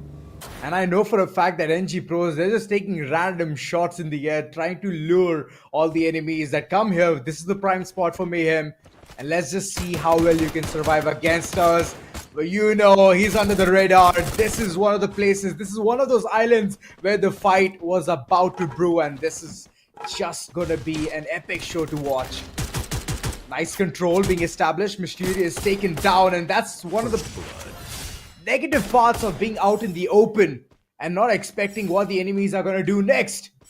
So Autobots, for now, they are gonna step back, not take this battle, and Vashishta, they're looking very cool, calm, and relaxed at the moment. The reason being this topography is being used by Vasista for a long time, right? And look at that. As soon as they understood they put down a player, they're looking up to the skies because they know the revival point is not far away. And Patlu on the other side is going to be using a vehicle, trying to come in from an off angle and try to gain information against the side of Autobots. And guess what? Autobots, they're going to be sticking together. They're going to make sure they enter each and every building out there, gain as much information as possible. But Tiger, since he missed out one shot, the second one did follow up closely to do a bit of a damage. Mayank needs to be careful. Now Tiger comes in closer, but still able to register one knock. And after which, now the aggressive Vasista is going to start spreading their wings. They're going to be pushing forward. Look at that, gaining information and now rushing in. Follows up very, very closely as they go in. Put another player down, but it was a trade game which comes in over there as Swarup gets taken down and Yono gets a confirmation as well. Last man standing, but look at that. Reckoning, blessing in disguise for the likes of Autobots, and they're surviving, somehow plugging in all the 3 players. This is some really good investment coming in. And that's right, all the coins have been tossed right in. Team Tycoons, in the midst of all of that, they have also brought back the action. And it's Amin who's bringing in fire to ice. So close to going ahead and plugging a player or two, has been taken down. What's going on? Vashishta with a couple of players, but they're still surviving.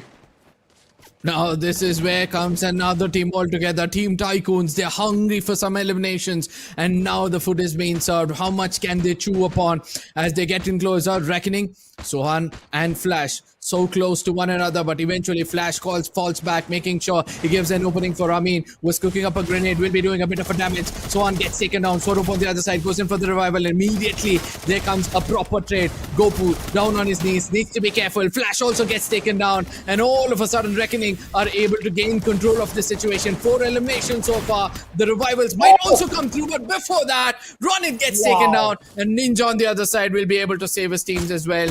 As Reckoning, they're going to be welcoming all these 6 eliminations with open arms. What have Team Tycoons done? They've given 3 eliminations. They've just gained 2 against it, and they were almost on the verge of elimination yet again. Wow. Now they have a bounty as well. Eliminate Patlu. And Patlu from the likes of Vashishta is going to think about running away, skedaddling, as they could at least get 3 points at the earliest. And this was a huge slap on the wrist. Like you rightly mentioned, Reckoning, they have been going ahead and being very precise, clinical about taking those fights.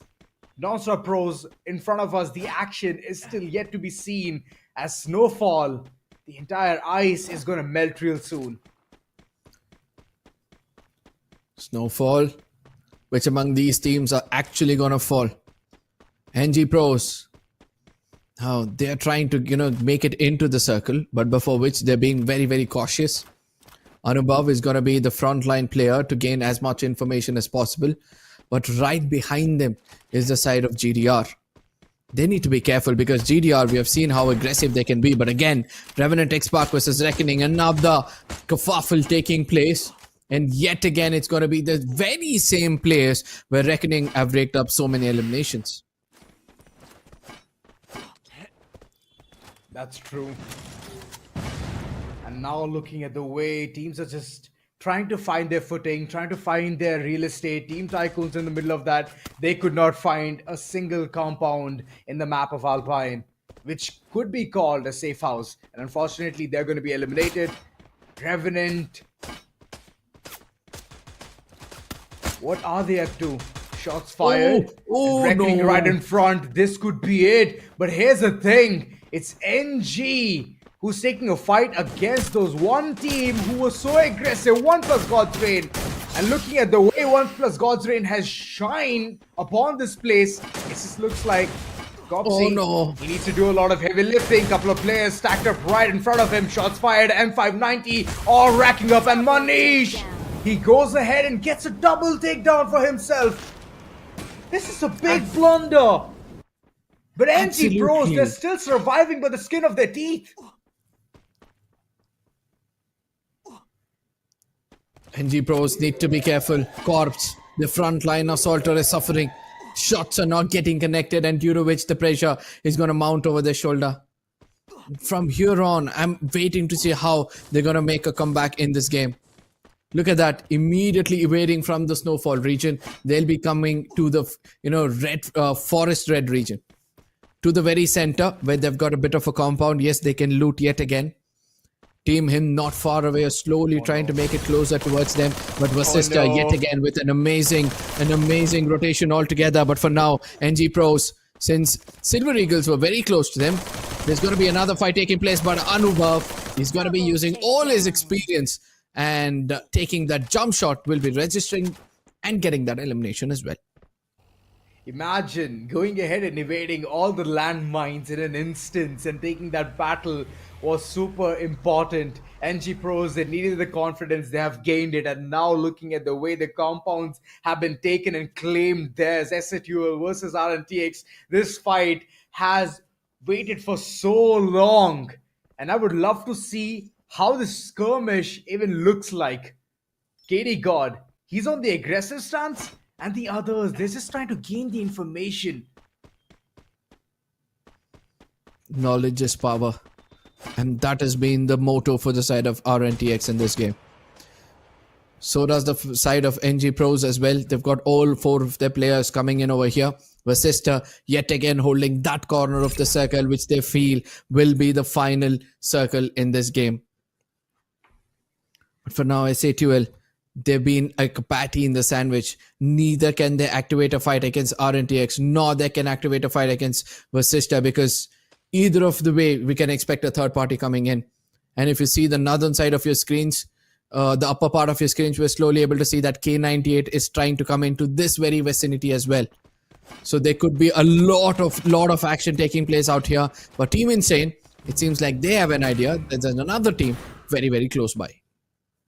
True, launch pads taken in order to get the confirmation of it. And there you go, Salu. He has the information, shots fired. And here's the thing, you're racing against the clock. You have to be inside the circle. And in the midst of all of that, look at Team Insane. Couple of shots fired, but unfortunately could not get the best of the situation. But here's the thing, K98, they are just doing every single thing right from the first game itself. Shots fired, and now even Silver Eagles are retaliating in the same note. Silver Eagles, 2 eliminations so far. George just got revived yet again. K98 on the other side, it seems like they've been wounded. And there's an opportunity for the other teams looking at them to pick up frags. Yes, finally, it's going to be Somi taking a bit of damage from the zone, whereas on the other side, Team Hind, they've gone too close towards the side of NG Pros, and this fight had to be inevitable. Anubhav trying to go in forward, Struggle and Corpse are going to be holding their grounds. Yes, throwables are going to be deployed to make sure that Team Hind kind of suffers in this small compound they're trying to hold. And look at that, YGLs are coming in from the other side to make sure that they pick up frags as well. Whereas one player from the side of NG Pro says, it's better we wait from this fight because we all know that the next circle is kind of away from us. That's true. They want to have the circle advantage. Moreover, here's another thing, right? They could have invited multiple teams for a third party, and that's where they were worried about. NG Pros, good that they thought about retreating from this fight, as Team Hind would have taken eternity to go ahead and at least either be eliminated or eliminate the opponents. Let's just see how the rotations are going to come in, as so many teams are still alive. It's just one who has washed hands from the map of Alpine, and the others, they're slowly but surely heading inside the circle. SHUL, good shots being fired, and RNTX, they are providing the kind of support alongside those points that they need since the first game. RNTX Sahil doing all the heavy lifting, 4 frags being taken from him, 4 eliminations. And that's the only 4 for the team. And since he's taking all that responsibility over his shoulder, his teammates need to make sure they give the right kind of support. Now, the fight to finish. Team Insane trying to make it inside the circle. As Team Reckoning have an eye on them, they've already started to put some shots against them. Soil was trying to fly inside. He's got to be caught off guard. He's got to be taken down as well. But Reckoning, all of a sudden, they feel that there's another team trying to, eliminate them. And that's coming in from inside the circle. Amongst this, Autobots, they're going to be eliminated. That's right, and Silver Eagle, they're on the verge of being eliminated as Ayush. He's the last man standing. Can he go ahead and pull it through for the team? Can he survive and call it quits from the entire battle, as he has made a cocoon for himself? And Gar98, little do they know that Ayush is in the similar compound as them. Sid, he's the aggressive one. He knows that there's something happening around this corner. And there you go. Entirety of Silver Eagle have been eliminated. That one mishap has led to the entire demise of this team. And RNTX, they knew that the action has happened right in front of them. It's outside the circle, and Car98, they're going to be popping their heads thinking that they're the safe ones, but unfortunately, they're going to bite the dust as well. Said he needs some instant healing at this very moment, as they have to rush down towards the circle. As Soul, he's taking all of those shots. He wanted to tank them. Unfortunately, he could not do that. It's all free points with the likes of RNTX, and they are welcoming it with open arms. And on the other end, Team Hind, they have been eliminated as well. This is bad news back to back, and the bad news has been broken down by KD God yet again, but the support will be provided, as Reckoning, they are together as a band. RNTX playing it perfect. KD God is going to be coming back to his prime and making sure that he picks up enough frag for his team. SATL on the other side, they've been silent for so long. Sister looking forward for those placement points, is also trying to play it as safe as possible. Suddenly we are able to see the 2 big bulls are locking on. NG Pros versus GDR, Predator and Winsmore getting in closer. Corpse, he's got to be the first point of contact. He needs to be careful. He needs to make sure he gives the opening, but rather he's got to be punished. Anubhav on the other side also gets taken down, and Manu is going to be running for his life as the last man standing. Can he do something over here? No, that's not going to be the case. Yet again, it's going to be Ninja from the outside being the blessing in disguise. And GDR, they're going to be picking up 10 eliminations so far, and they're looking more promising than ever. Indeed. And look at Reckoning. They've heard all of the commotion. Now they're back to square one. Know that this entire place has seen way too much of action, and they need those elimination points as well. And this is one of the places where Manish, he needs to run away, but instantly he's thinking about fighting them back. And this is big. The shield not yet there, and soon it's gonna be provided, but I believe in the midst of all of that, it's gonna be Godspain who's locking horns and getting those eliminations. Last man standing, Manish, what can he do for the team? As Reckoning, they are showcasing every single grit in themselves. Those fights are insane, and it has been so far so good for them. Sister on the other side, they came in to take a piece of this pie, but eventually 3 of their players became casualty in that. The last man standing, what is he going to do from here on? SA2L versus the side of RNTX. Scary God is going to be the primary objective for the team. Harsh was very busy, gets taken down. Liquid from the other side is going to come from outside of the circle, completely wounded, but still will be able to put some shots down, and eventually they'll be putting an end for the side of Revenant X Park. And what a game it is turning out to be. Swaroop on the other side will be looking for a 1v2 or a 1v3, but that's not going to be the case, as Reckoning also is going to be raining some eliminations as well. A 3v3 situation right now, SA2L versus Reckoning, and it seems like SA2L are already on the receiving end of things. Oh my god, Marvel, what a lovely angle to go ahead and claim yours, and look at the way he's going ahead and showcasing that he can at least get a knock or two. Licky on the other end, he can provide the support, but wait a second, Marvel, he has been taken down. Divine from far off angle takes those shots, and what a lovely way to get the booyah. SA2L to go ahead and claim this one there, as it was a much needed performance, much needed booyah from their end, and they have received it in the map of Alpine. Oh, I'm happy. Finally, I'm happy that SA2L is able to showcase their true powers.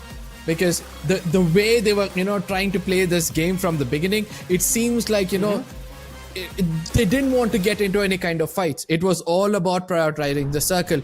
And once they understood that now we have knowledge, now we can take down teams, that is where they started to, shave this lobby from one corner. I think that's the right word to say. Shave this lobby, literally picking up eliminations after eliminations. Well, Marvel was a smoking gun. What a way to be so vigilant, getting the height advantage, catching the opponents off guard, and red-handed nonetheless. They thought about entering towards the circle, but unfortunately that was a very risky move. And the support being provided from the sniper as well was absolutely amazing. That's the kind of boxes they've already checked. And SA2L, this was a much more needed booyah that they required, and 12 points are going to be rewarded alongside the amount of eliminations that they've racked up has been sublime. So let's just go ahead and see what kind of chaos they have created in the overall as well as the performance that they could establish. I mean, SA2L, right? You need to play your cards right. That one player, the reason why he went outside the circle and he was able to pick up frags was because of, that passive character fought. He knows that this is the time for me to make use of it. And at the right time, when he went on top of that building, nobody was expecting him to be there. The reason being, he did not give his foot. He was just waiting. He knew now the circle is going to be coming out. They will walk out no matter what. And since there was a bit of glue wall metas deployed here and there, all he had to do was wait for the opponents to make a mistake. And SA2L, as clinical as they could be, I'm hoping to see them perform similarly in the further maps as well. True that, and yes, like you rightly mentioned, the kind of momentum that teams need, we can see that coming through. And Reckoning, in the midst of all of that, they have made their way to top 4 in both the games. So overall, some really good performance from their end. Let's just go ahead and see the final shot as well onto what just happened there and what went wrong for the likes of Reckoning and what went right for the likes of SA2L. Look at the way the constant barrage of P90, the shots were absolutely marvelous. And later on, it doesn't matter whether the control is coming in from far off angle or from the close end, it's all gonna be seal the deal. And Divine, this was one heck of a shot.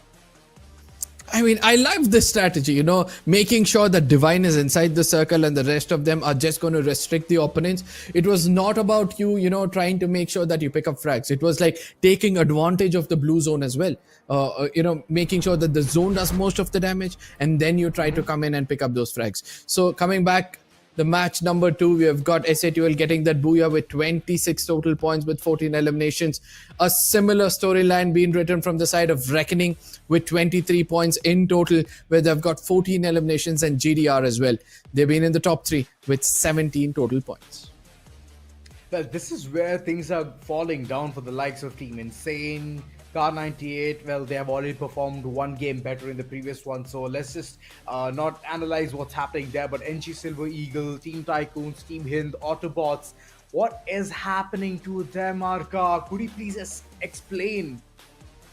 I feel it's all about that control regression, and it's also about, what is a good fight and a bad fight. they're not understanding, because every single fight they're trying to commit, they're making sure that they want to, completely finish that fight. Sometimes you need to have that 3v1 split. There's a lot of players in this lobby. There's a lot of topography which is going to be taken. If you do not prioritize the center of the circle, and if you're going to stick to one fight and make sure that you're going to take the fight outside the circle, which is a bad fight, you might end up at the very bottom of the table. Autobots as well, you saw them, the last man standing, trying to fly in the air and then try to make it inside the circle. When he knows that there are several teams already inside the circle, what can you expect? Exactly, and that's where I believe that teams need to start buckling up. And this is, I completely understand, it's just a couple of maps. You're going to take some time to go ahead and understand what you have to do in the overall map or overall structure onto what the entire strategy is going to look like, but might as well do it quicker. First two maps already done and dusted. Later on, the maps which are going to come in, it's already some kind of a boon for most of the teams. For example, NG Pros when it comes to Kalahari, and certain teams are also going ahead and performing so good. But today's standing, as you can see, it's looking really good for the likes of OnePlus God's Reign. Since game one, they could showcase some really nice controlled aggression, and that's what is helping them. Total 27 points attained by just elimination, and this is the kind of momentum you need in day one of week 2. OnePlus God's Reign. I never expected them to be so aggressive. 42 points already raked up in 2 matches. Shows that they are in need of a comeback and they're looking forward for it. SATUL as well on the other side, 36 points so far. They're prioritizing more on the placement points region with an average of 10 in every single game. Even that's one of the best ways for you to, pick up some really good points and put it on the overall standing. Car 98 on the other side, still trying to find that momentum. Reckoning Esports similarly walking in the footpaths of Car 98, but NG Pros, it seems like slowly and steadily they're trying to make a comeback as well. And for the first time ever in the history of this game or in this tournament, I'm seeing that NG Pros have got single elimination after 2 games being played. Single digit elimination. I would say wait for Kalahari to come and wait for Solara. I believe the way they're going to shift gears, it's going to be different paradigm altogether. So let's just hope that the performance is going to come through, whether it be in the last 2 maps or not. But NG Pros, yes, this is the first time that we can see that they're in single digit of elimination. And similar thing goes for Vishishta as well. The performance is not looking that crystal clear that we could see in week 1. And Tycoons, Team Hind, Team Insane Esports, Silver Eagle, they all need to start buckling up and performing. Talking about the game summary, it looks absolutely fantastic at the Department of Total Damage, so I'm very happy about that. Yeah, 50,000 damage plus in total, whereas we have got the total goo wall hitting 200 marker. Shows that slowly and steadily teams are able to, play a little bit defensive at given point of time in the game as well. So total knocks 95, total elimination 70. The longest elimination distance is 107 meters. I mean, I was expecting a little bit longer, to be frank, because high grounds, and we have seen the teams were just moving around. But yes, I do understand in the map of Alpine, it's the urban warfare. It's all about the close range battle. And true, like you rightly mentioned, the amount of glue walls that were utilized in the map of Alpine was way too much. Yeah. Thanks to first the defensive maneuvers and then later on the aggressiveness that was showcased in the few bits of the circles. OnePlus God's Reign, Reckoning, all of them joining hands, and the entire commotion was absolutely amazing. But moving forward, we're expecting something more coming in from all of these teams. Well, the ones who could perform, they've already performed, and they're gaining that momentum and they're transferring it to the next map. They're just throwing it over and they're catching it on a high note in the next one as well. But talking about those teams who still need to perform, Hind, Silver Eagle, Team Insane, all of them need to start buckling up. This is high time. It's week 2 already. You're going to be on the verge of elimination if it doesn't come to going ahead and performing properly. Now, let's see whether that's going to be the case. But ladies and gentlemen, we're going to be heading into a short break. Make sure that you share this stream with your friends so that they can witness some really good Free Fire Max action right across the corner. See you guys on the other side.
Well, we've already witnessed a lot of carnage coming in from Car 98 and SA12 from the maps of Purgatory alongside Alpine. But moving forward in Bermuda, Arca, what do you think is going to happen next? I still feel it's God's rain who'll be coming up and picking up more frags. We have been speaking about these two teams performing really well, but that has been the most consistent team so far in the lobby. And I still feel that, they can go ahead and pick up one booyah amongst all these things and make sure that they hold the top of the table. But since we are speaking about teams who need to get a booyah, who need to make a comeback, I believe that there's going to be other different teams who will be looking forward to make a comeback. K98, somewhere, they're trying to hold that circle, they're trying to pick up frags, but they've been failing lightly. And I strongly feel that, they might do something really good when it comes to this game. Yes, first game did go well for them, but the second one, since they've already fumbled a little bit, the third one might be, an icing on the cake. Well, true. Most of the time, whenever you see Car 98, you're going to see that it's going to be control aggression coming in. But this time around, some really nice aggressive stance has been showcased from there. And so I'm very happy to see Car 98 actually performing like a team who can go ahead and pound every single opponent down on the ground. So very good start from there, and SA12, that much needed booyah that they required has already been initiated. So I'm very happy for them as well. In the map of Bermuda, I believe, like you rightly mentioned, Arca, OnePlus God's Reign, they have that capability, they have the capacity as well. They're going to let their dark horses loose and then might as well get this one map that is required so much. I could see the amount of aggressiveness that has been showcased from there, and total 27 elimination, all of that which was showcased in the first two maps. And now let's see in the map of Bermuda how well all of these teams are going to perform, provided that OnePlus God's Reign is already there to go ahead and claim the throne. Absolutely. But ladies and gentlemen, it's time for us to jump into the most default map where every single one out there knows the drop locations. Every single players, every single fans out there knows the nooks and crannies of this map. And finally, we are heading into the map of Bermuda. The flight path starting all the way from Rimnam village, ending towards the Mill region, or somewhere between Cape Town and Mill region, will now have to wait and watch most of these teams, or which of these teams will be looking forward for a drop clash.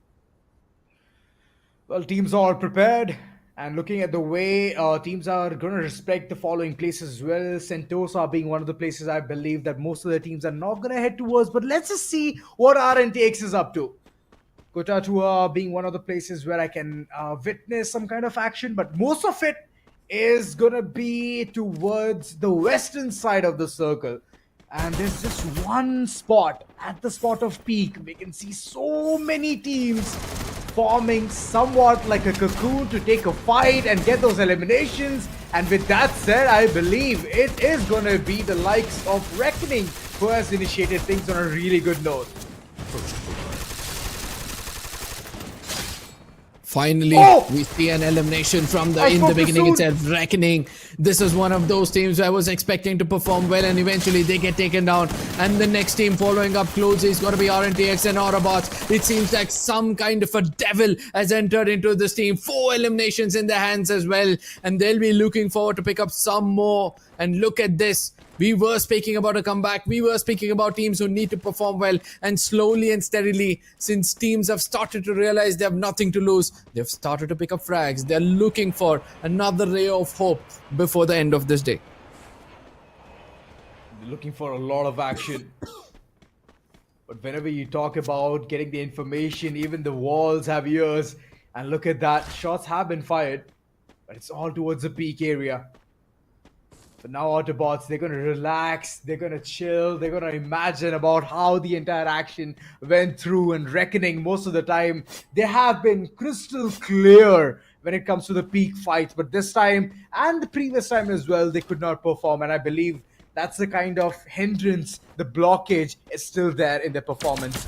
Now the information known, this is not at all good. Car 98, Harsh is running away for his life, he's calling in backup, and the backup has already arrived. And look at Karma. He thinks that he's going to survive the wrath, but unfortunately there's one knock coming through. And what is going on? Peeks around the corner and he's still alive with 1 HP. Oh, this is where Bodgott is going to be persistent. He knows that he's already done most of the damage, and the jump shot connects. And eventually, it's going to be a bit more rewarding as Harsh He's gonna be happy. The knock down clear again. kind of. Oh no! Just before I could complete my sentence, he gets taken down and then finished off as well. But Harsh, since he was the player who was knocked out, he gave so much information. But what God, he puts Hacker Wow. down. But eventually, the trade game comes in, and this is why you need to have a man advantage when it comes to a fight. Insane Esports. Good way to go ahead and tackle down the situation. It all started with RNS. Some lovely shots coming in. And now they're setting with 2 beautiful elimination points. Moving all the way towards a height advantage to call in the rotation. And 1+ God's Reign, they're in a bit of a conundrum themselves. One player long gone, Predator. He needs to be back online as Silver Eagle. They were the ones who could clip at least a player. A good initiation indeed, but Silver Eagle, they need more than just this. They need some double-digit elimination game alongside the Booyah. So you can imagine the amount of points that they need to rack up in order to reach towards the tippy-top. Autobots, it seems like they're hungry. And it's high time that they transform into something which they're capable of. I mean, I've not seen this team being this aggressive in a lobby before. Trust me when I say this. The reason being, after a fight gets over, they take time to reset. But this time, that reset is so quick that they're looking forward for another clash altogether. And this time, they've extended way too much, whereas Vasista on the other side, they're going to be welcoming any team who's going to make small mistakes in front of them. Couple of eliminations and Team Tycoon right in front. And it's Vasishta going ahead, trying to get another advantageous position. Shots fired. But Swaroop, he needs to be a bit more vigilant here. Right now going ahead for the heal, and look at Patlu getting in for the flank angle. They want to completely nullify Team Tycoon, and I believe that is going to be the case. But they need to be more cautious. Height advantage is there for the likes of TT. The one thing which Vasista is doing right now is sticking together. And I believe that's the best way for them to do that. But Flash, he's going to be the next target. Yes, the grenade launchers are not doing so much of a damage. And since they know they've already done a bit of a damage, Swaroop is going to be rushing in. And eventually on the other side, Tiger was trying to do his best yet again. Sticking together always gives you so much of help. And that's what happened over here. The Tatsuya dash does come in, but the Chrono Shield was the right counter strategy for it. And eventually Patlu is like, you know what, now I'm gonna go ahead. Gopu is injured. Guys, come back. I need some backup. Oh, Gopu, he's been taken care of. Tiger, what a lovely way to snipe him down. And there comes the confirmation. Healing beam being deployed right there. The mushroom is going to help a lot. Patlu, the way he's counteracting towards all the intelligence that he receives is absolutely insane. And Vasista, this is the kind of performance that they need to go ahead and bank upon. Let's just see how well they can perform. But now talking about that one team who were about to form something more vicious is getting shot upon. And RNS, he's having eyes all across. Shots fired, and Salu, RNS, both of them providing the right kind of counterintuitive thoughts. And it's giving them the eliminations as well. One player surviving, and he's running for the life of the entire team. Yep, the last flag bearer, he needs to get to a vending machine as quickly as possible, or even a revive point where he can, bring in his teammates back. Whereas on the other side, Team TIE, what a time for them to strike, where Autobots were looking so strong, so aggressive, suddenly out of nowhere. They were so busy looking at fights, they forgot that somebody can backstab them. And since now they've learned the lesson the hard way, we'll have to wait and watch how Team Insane will be facing retaliation. But for now, the circle completely going towards Katulistiva region. Things are going to get much more interesting because the closest team who can get into Katulistiva and take control is going to be NG Pros as well. NG Pros, they're right there towards the Western Ghats. And if needed, they can enter towards the circle in an instant, in a jiffy. 1+ God's Reign, they have the package right in front of it. Loot it, all clean. Kaushik running away, getting the information, and he knows where that one team is. Unfortunately, he doesn't know who the specific person is. And once he gets a player knocked, they would all understand that it's easy prey. It's Silver Eagle. They haven't been performing that well so far in the league stage. And that's how OnePlus God's Reign will get the information. And now they're closing in. They're inside the circle already. So that's one of the places where they do not have to worry so much. And other than that, Silver Eagle, you have to worry every single thing about the situation. Lexos, he's far away. He's the only one who is detached from this entire team. And look at their way, OnePlus God's Reign. They're marching forward. Can be a bad issue. Can be a bad sight.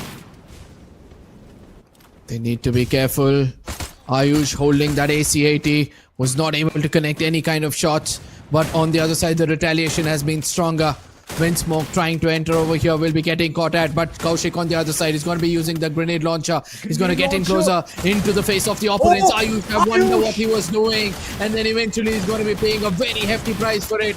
Once Place got straight, they're not going to stop. They're just going to rush against the opponents into their faces, both the guns and the bullets between their skulls, and with the blink of an eye, with the snap of a finger, NJ Silver Eagles from a distance is going to be eliminated. God's Reign, what a lovely way to go ahead and rain on the parade. Silver Eagle, they thought that they were doing something better, but that one player who was away, Lexos, could not give enough support. And that's how the entire cookie crumbled. And now looking at the way Vashishta, they're also moving forward. It's Team Hind and Team Hind. They're paying up for all the sins.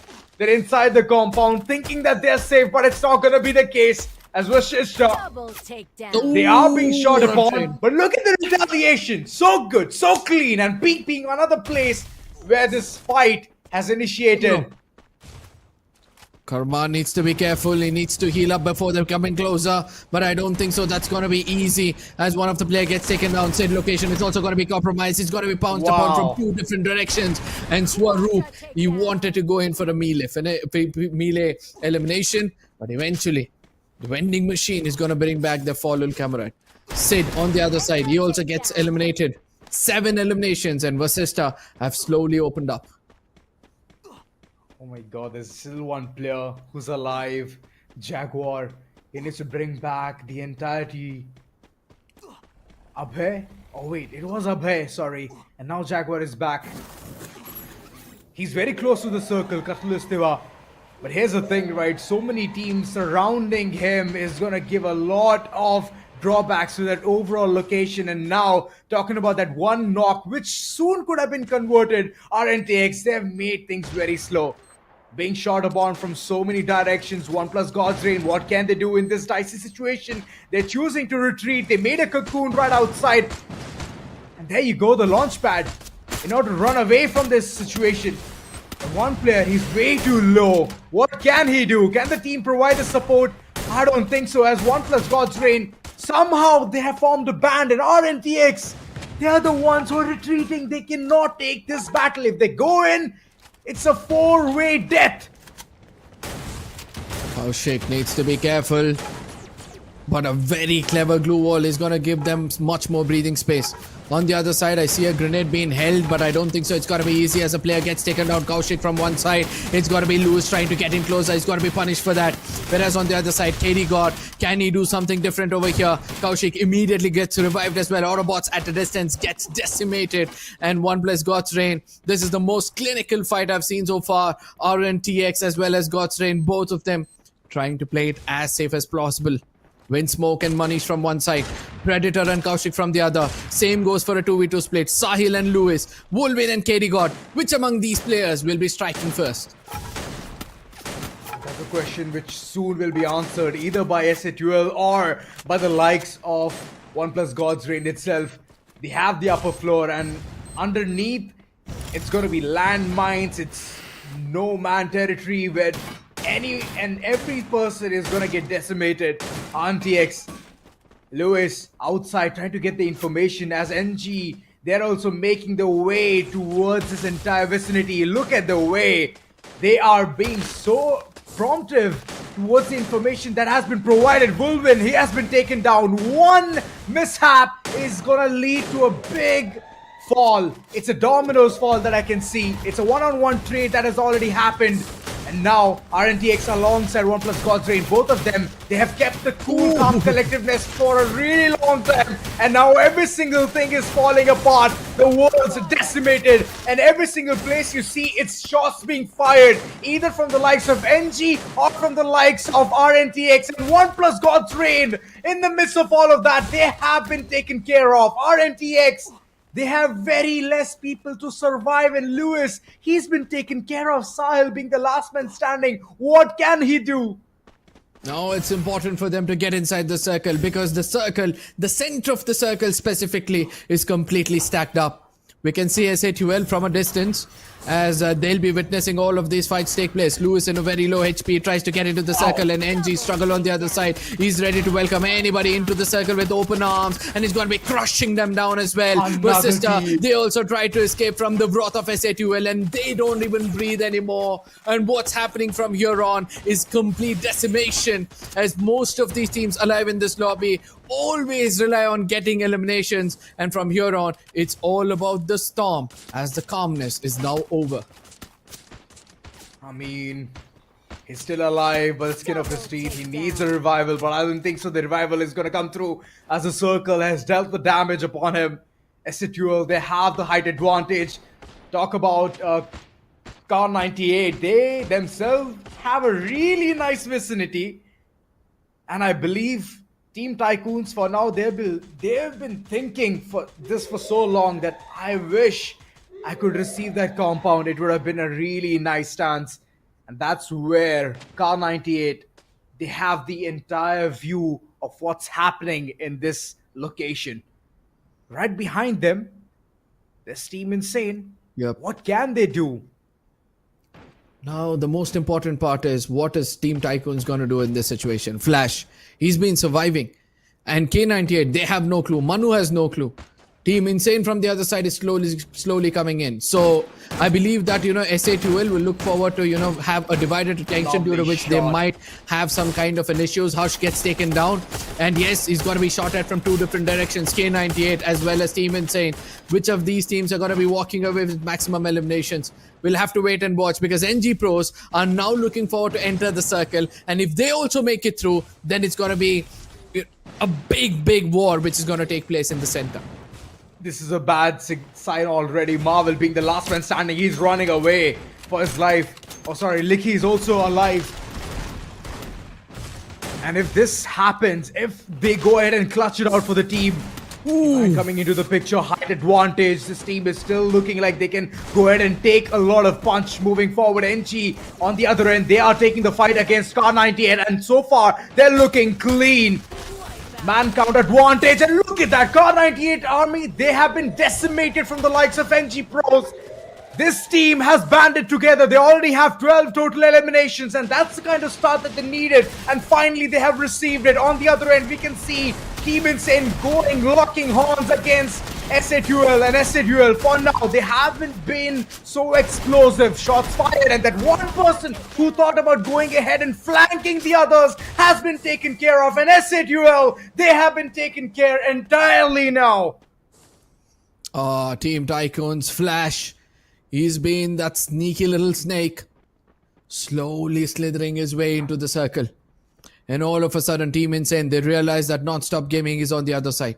They've got man advantage, they've got the center of the circle, they've got information. How are they going to tackle this out? Manu on the other side, he realizes that Flash is close by, puts up a grenade, divided attention, needs to be careful. Corpse going in for the front line yet again. Now they decide to take down the last player of TT, and that's a very clever move. Right. But can Insane now take advantage of this, as the corner Non-Stop Gaming will now have to face a 3v4 situation? Advantage taken, one player already gone. Sallu and Avijit on the other end, they have taken the brunt force attack. On top of that, Manu being the last man standing has been taken care of by the circle itself. Oh my god! What an anticlimactic end to this conundrum. Team Insane Esports, a beautiful way to go ahead and bank upon their man count advantage. It's just the kind of start that they need, and they've received it in the third map. Team Insane, NG Pros, these two teams, I was speaking about them picking up eliminations. They are the aggressive teams, and it seems like they're gonna prove me right yet again. But this is where I'm kind of disappointed with SA2L. The position they had, the high ground advantage they had, they could have dealt a bit more damage from the zone and then try to fly into a position where no team was. Because when they went behind that building, that is where they were shot at from two different directions. They would have rather challenged anywhere else, because NG Pros, they took their time, they took their information, and then they rushed in upon the most weakest team in the lobby as of now, Team Hind, and that's how they were able to pick up frags as well. Well, they are providing every kind of information to the teammates, and that is important, Arka. Moreover, NG Pros, the start has not been that ideal for them, but they've already performed way too good in week 1 itself. So week 2 is all about reaping those rewards. So overall, they're playing it very slow and tactical. But yes, the kind of performance that we could see coming in from there and in the map of Bermuda has been insane. But overall, Team Insane is the hot topic currently. They are trending in the map of Bermuda, and what a way to settle things down in the nit-grits. And this is the kind of battle we all were waiting for. Team Insane, what a way to bank upon the man count advantage that they had since the final circle. And look at the celebrations coming in. RNS, since the beginning, alongside Salu, both of them have been providing those long-range sniping tactics, getting a couple of knocks from there, the eliminations, and every single one of them is happy by the performance. And even I'm happy for picking them in the final map. Absolutely. Now, NG Pros on the other side are not going to be far away. And today has been this kind of ritual that the team at the second spot is just 1 point shy from the team getting that booyah. Yes. And I'm hoping to see, this continue, because in the overall standing, it's not going to make much difference in today's game. But in the overall standing, that is where the difference can be seen. Vasista Esports on the other side, again, being a bit consistent. God's Reign, 8 eliminations. They were stopped in their tracks. Car 98, SA2L and Revenant X-Park, when they were looking like they were having a good time, they ended up not having such a great time. But Team Tycoons, shifting gears, will be rewarded with 8 placement points. Well, the choo-choo train, which thought that they can at least do something at the peak position, has been derailed. Reckoning Esports, 0 points. Silver Eagle, still they have to go ahead and perform alongside Team Hind. I mean, these 3 teams, we have seen them so many times to the dead bottom that it's all warning signs. But this one person, RNS, has done the heavy lifting for the likes of Team Insane. 5 elimination, Tatsuya being the primary ability, and then later on even knocking a damage of over 1.4k itself is speaking volumes. Absolutely. Olivia, as well as Tatsuya. It seems like, this man was kind of using that Tatsuya and immediately wants to revive a teammate and having close to him. Yeah, Tiva is going to revive, and then eventually you have Olivia to give a bit of an HP with that revival. So a very good combination coming in, and eventually once he understood that sometimes he'll have to get outside the circle to deal damage, that is where, Ford comes in. Whereas on the other side, most of his teams were also thinking similarly, but Hacker using a coder for information, now that's a very clever move. Very clever. Specifically, when you go ahead, fall from the sky, you get the enhanced vision onto what's happening in the neighbor area. So Hacker, yes, name being very true for him as well, hacking his way through, getting the information. So let's just see how well Team Insane can go ahead and carry the momentum that they've already gained. So far in the first 2 maps, we could not see those many eliminations coming in, neither the tactical advantage of being in the top 4. And now, as we can see, they have received a booyah alongside some really good eliminations. So yes, I would really love to see how well Team Insane can bank upon it.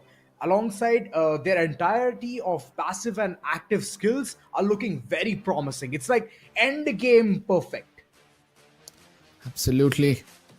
Whereas on the other side, we're able to see that the team have been a complete support, because the person who's got maximum eliminations has not got the maximum damage, and it all comes down to teamwork over here.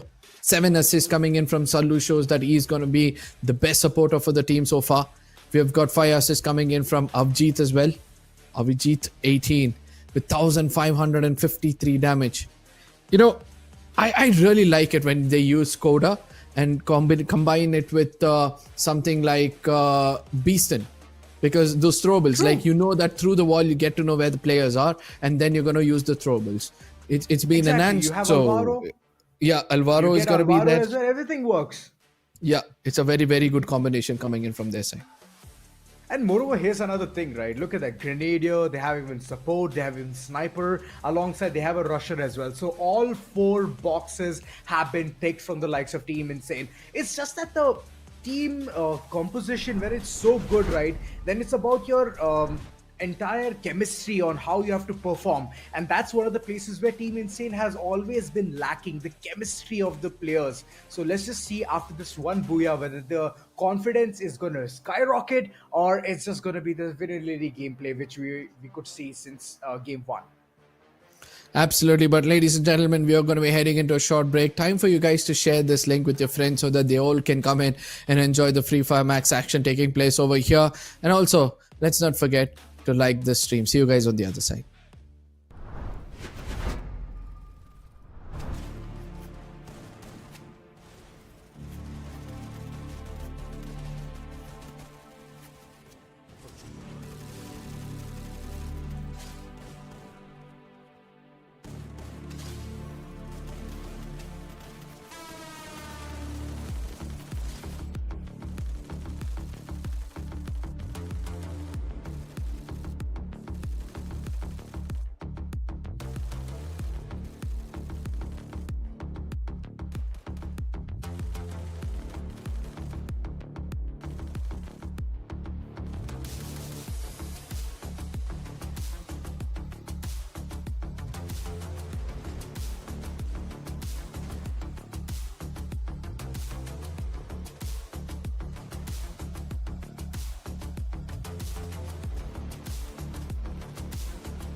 Hello, ladies and gentlemen, and welcome back to TEZ FFMIC India Cup. My name is Chris. With me is Tanya, and we are going to be continuing onwards for the rest of the day as your casters.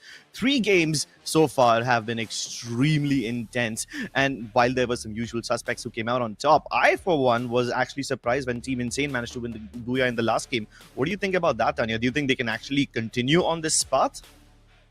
Team Insane have been doing pretty well as the days are progressing, but then we do have teams to watch out for the upcoming few maps forward. Let's have a look about which teams should we look upon. And talking about the teams on the map of Nexterra, I believe OnePlus God's Reign has got one of the strongest hand, and NG Pros following the trail, and Team SHUL. Well, today talking about Team SHUL, they're always in the frame of top 3. Yeah, Team SHUL have been doing so well. I mean, in the last 3 games, they managed to find themselves in the center of the circle in all 3 of those maps, and they've already proven that they can do it on Nexterra as well. So I think this is going to be their game. NG Pros too have been looking really hot on eliminations. That's going to be pretty intense. And if NG Pros continue down this path, then they are going to be able to farm even more finishes, considering that they are going to be contesting Team Tycoons, and very close to them is going to be Vashishta Esports in Rusttown.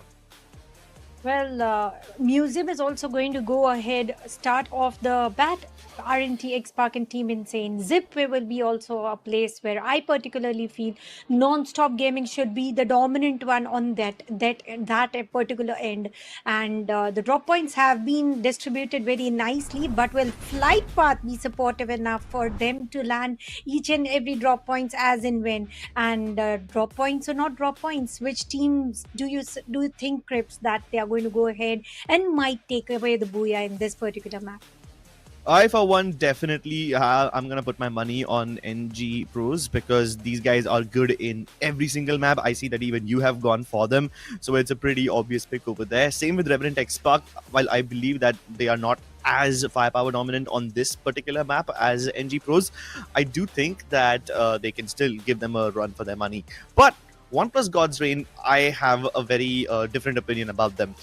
They do prioritize the zone in Nexterra, and since they know the layout of this map so well, they're going to be pretty good with getting their positioning. I think they might just be able to get better positioning than Soul this time, which is why I've picked them up as my caster prediction.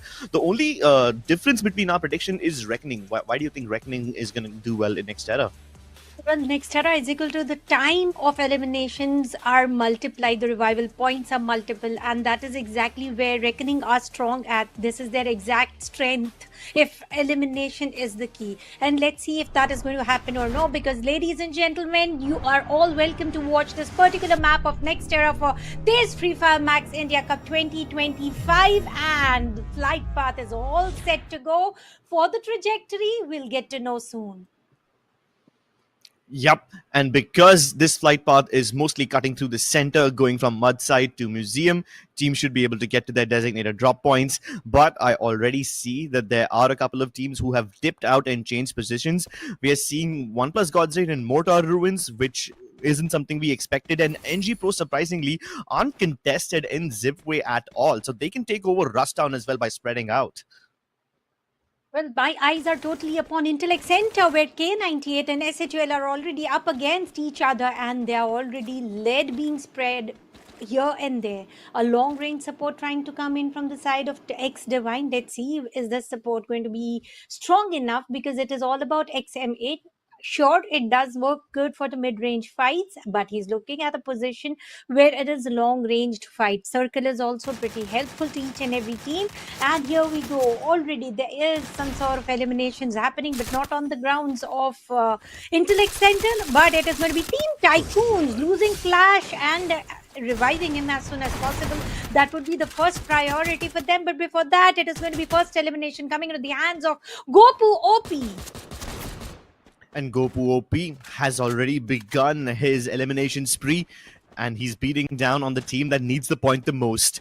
Hind have been struggling quite a lot in this entire lobby, and currently they are probably the only team who are still at less than 80 points.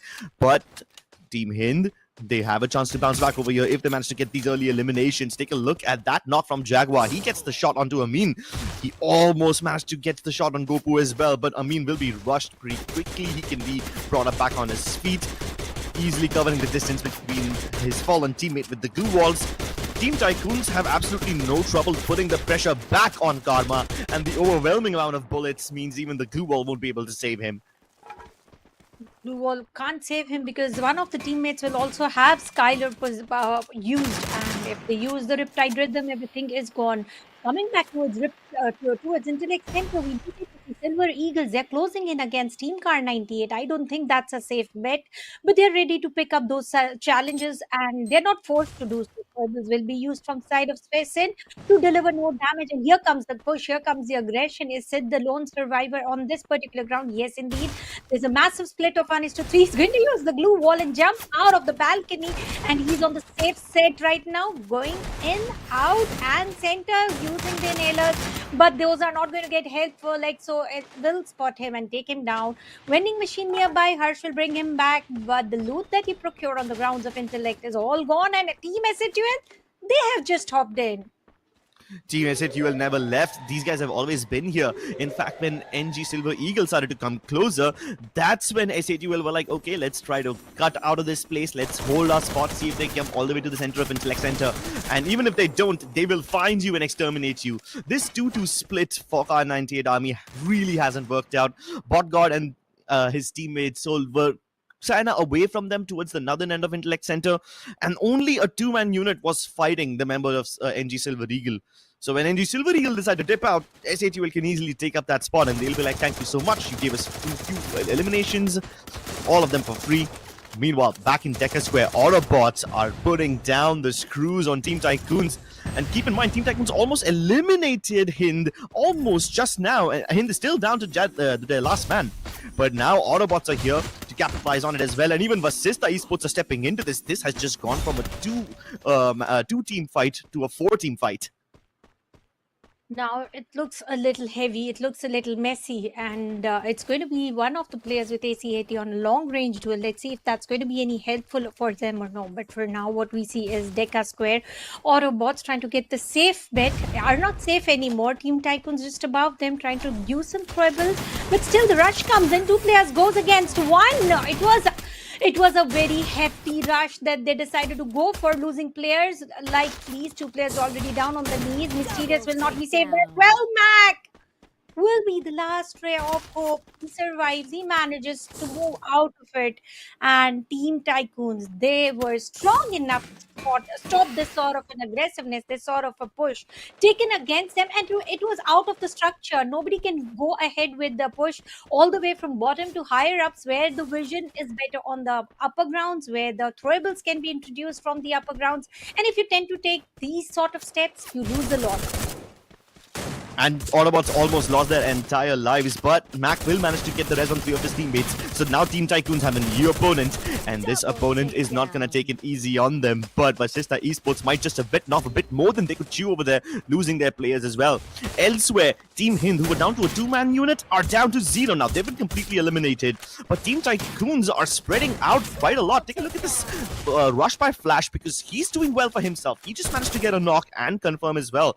But he maintained control of the vending machine, and that's even more important because now they can give Gopu a nice little super res. He's going to be spawning with the P90 as well. But take a look at that. He's trying to shoot down all the falling members of Vasista Esports.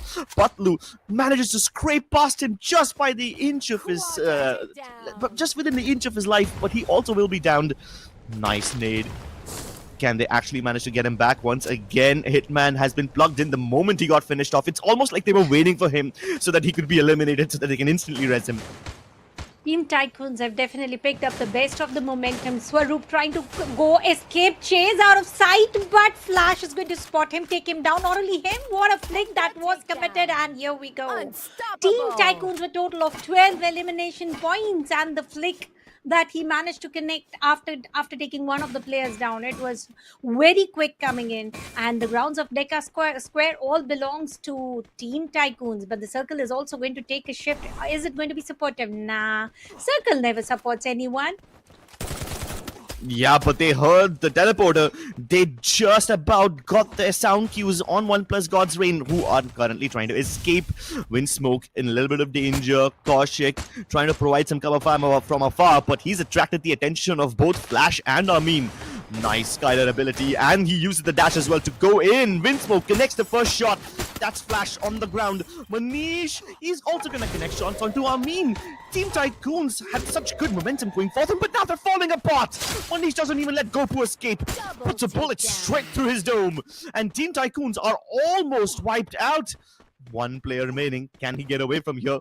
He's just about gotten inside the zone, but still, there's quite a lot of danger. He's staying absolutely still, hoping that they don't check him. Hitman will be discovered, and Manish will eliminate Team Tycoons.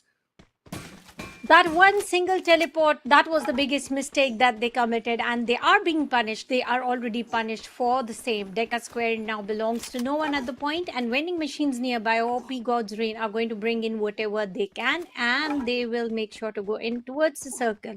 While talking about this particular fight, I feel that Team Tycoons went overhyped and also overcommitted to the teams, which was not necessary. They could have gone ahead towards the center of the circle, and here we go. The tokens have been invested to get the information done.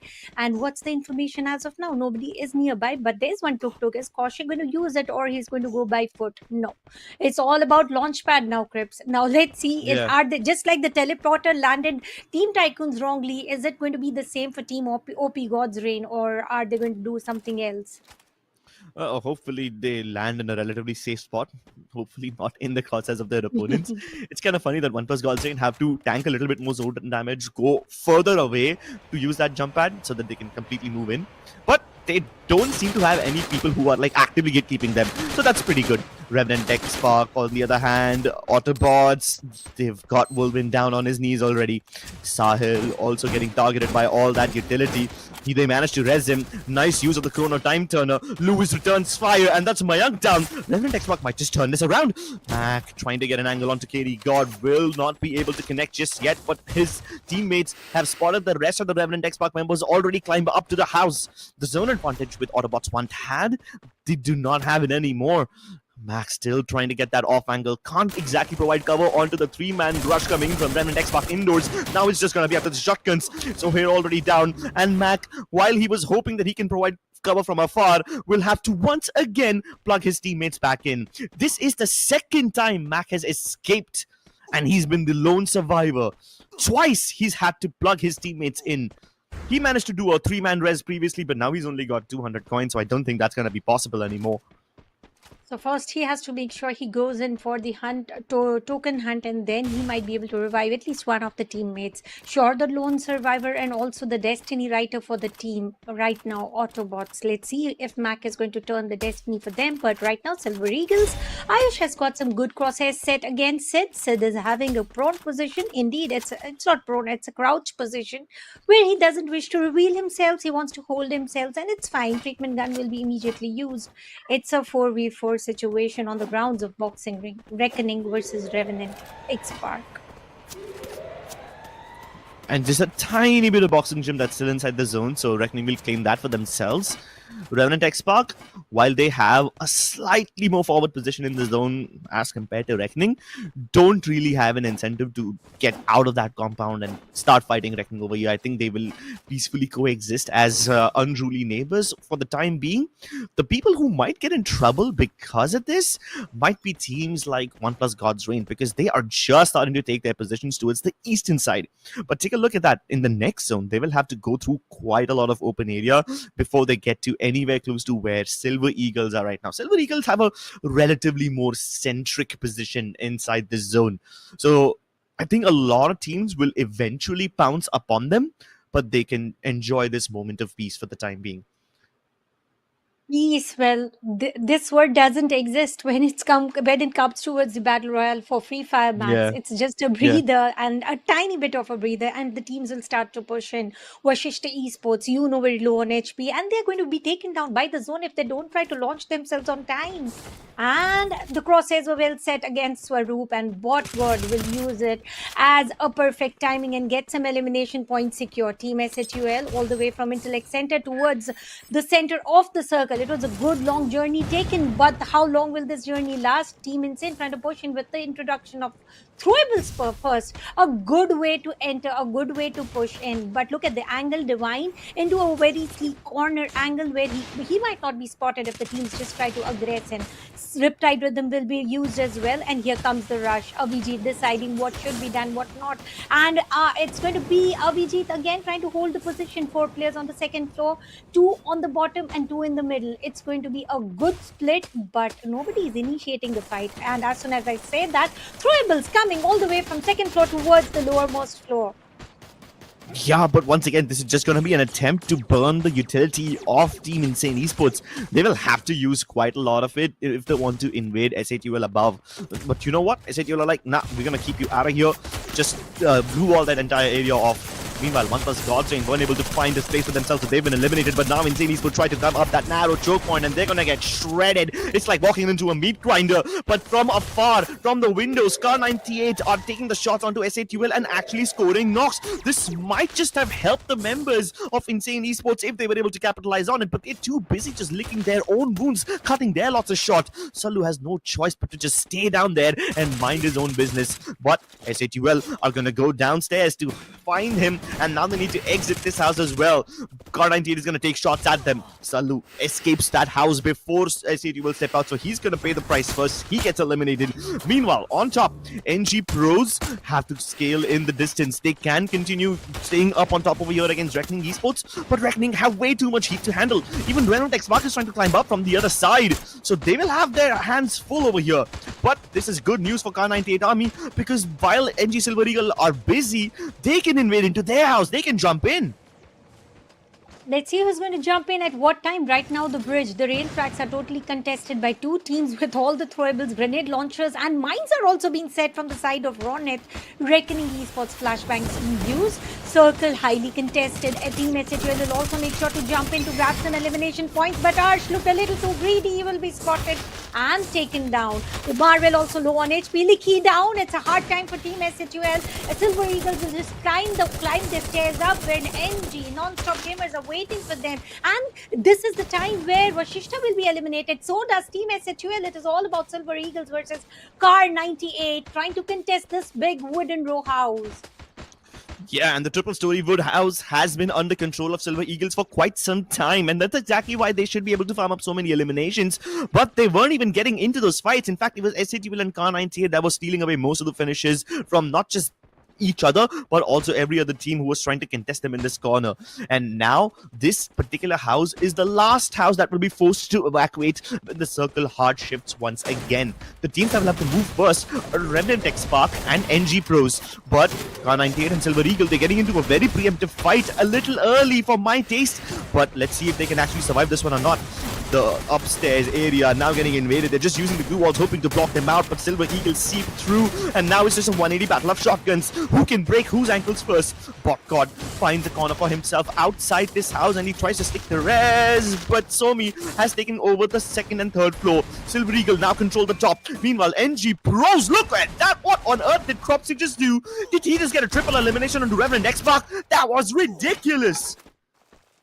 That was something out of the box move, and talking about out of the box, out of the circle should come into my mind, where now non-stop gamers are trying to push in, and the compound of no use anymore.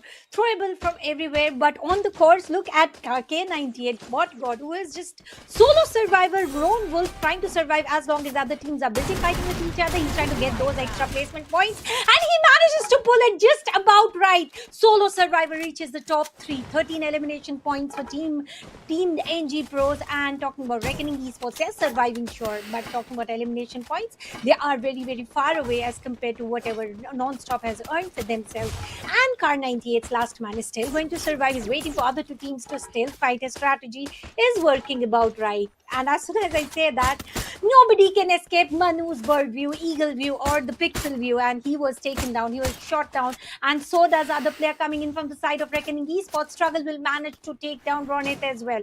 2 versus 4. I do believe that non-stop gamers look pretty strong. Well, I believe that is a short of word. They definitely look robust in this particular map of Nexterra, taking away the Booyah, Cropsy, Manu, Struggle, and Anubhav. lovely performance by NG Pros, making sure that they stick together while everybody else tries to split up and control multiple compounds.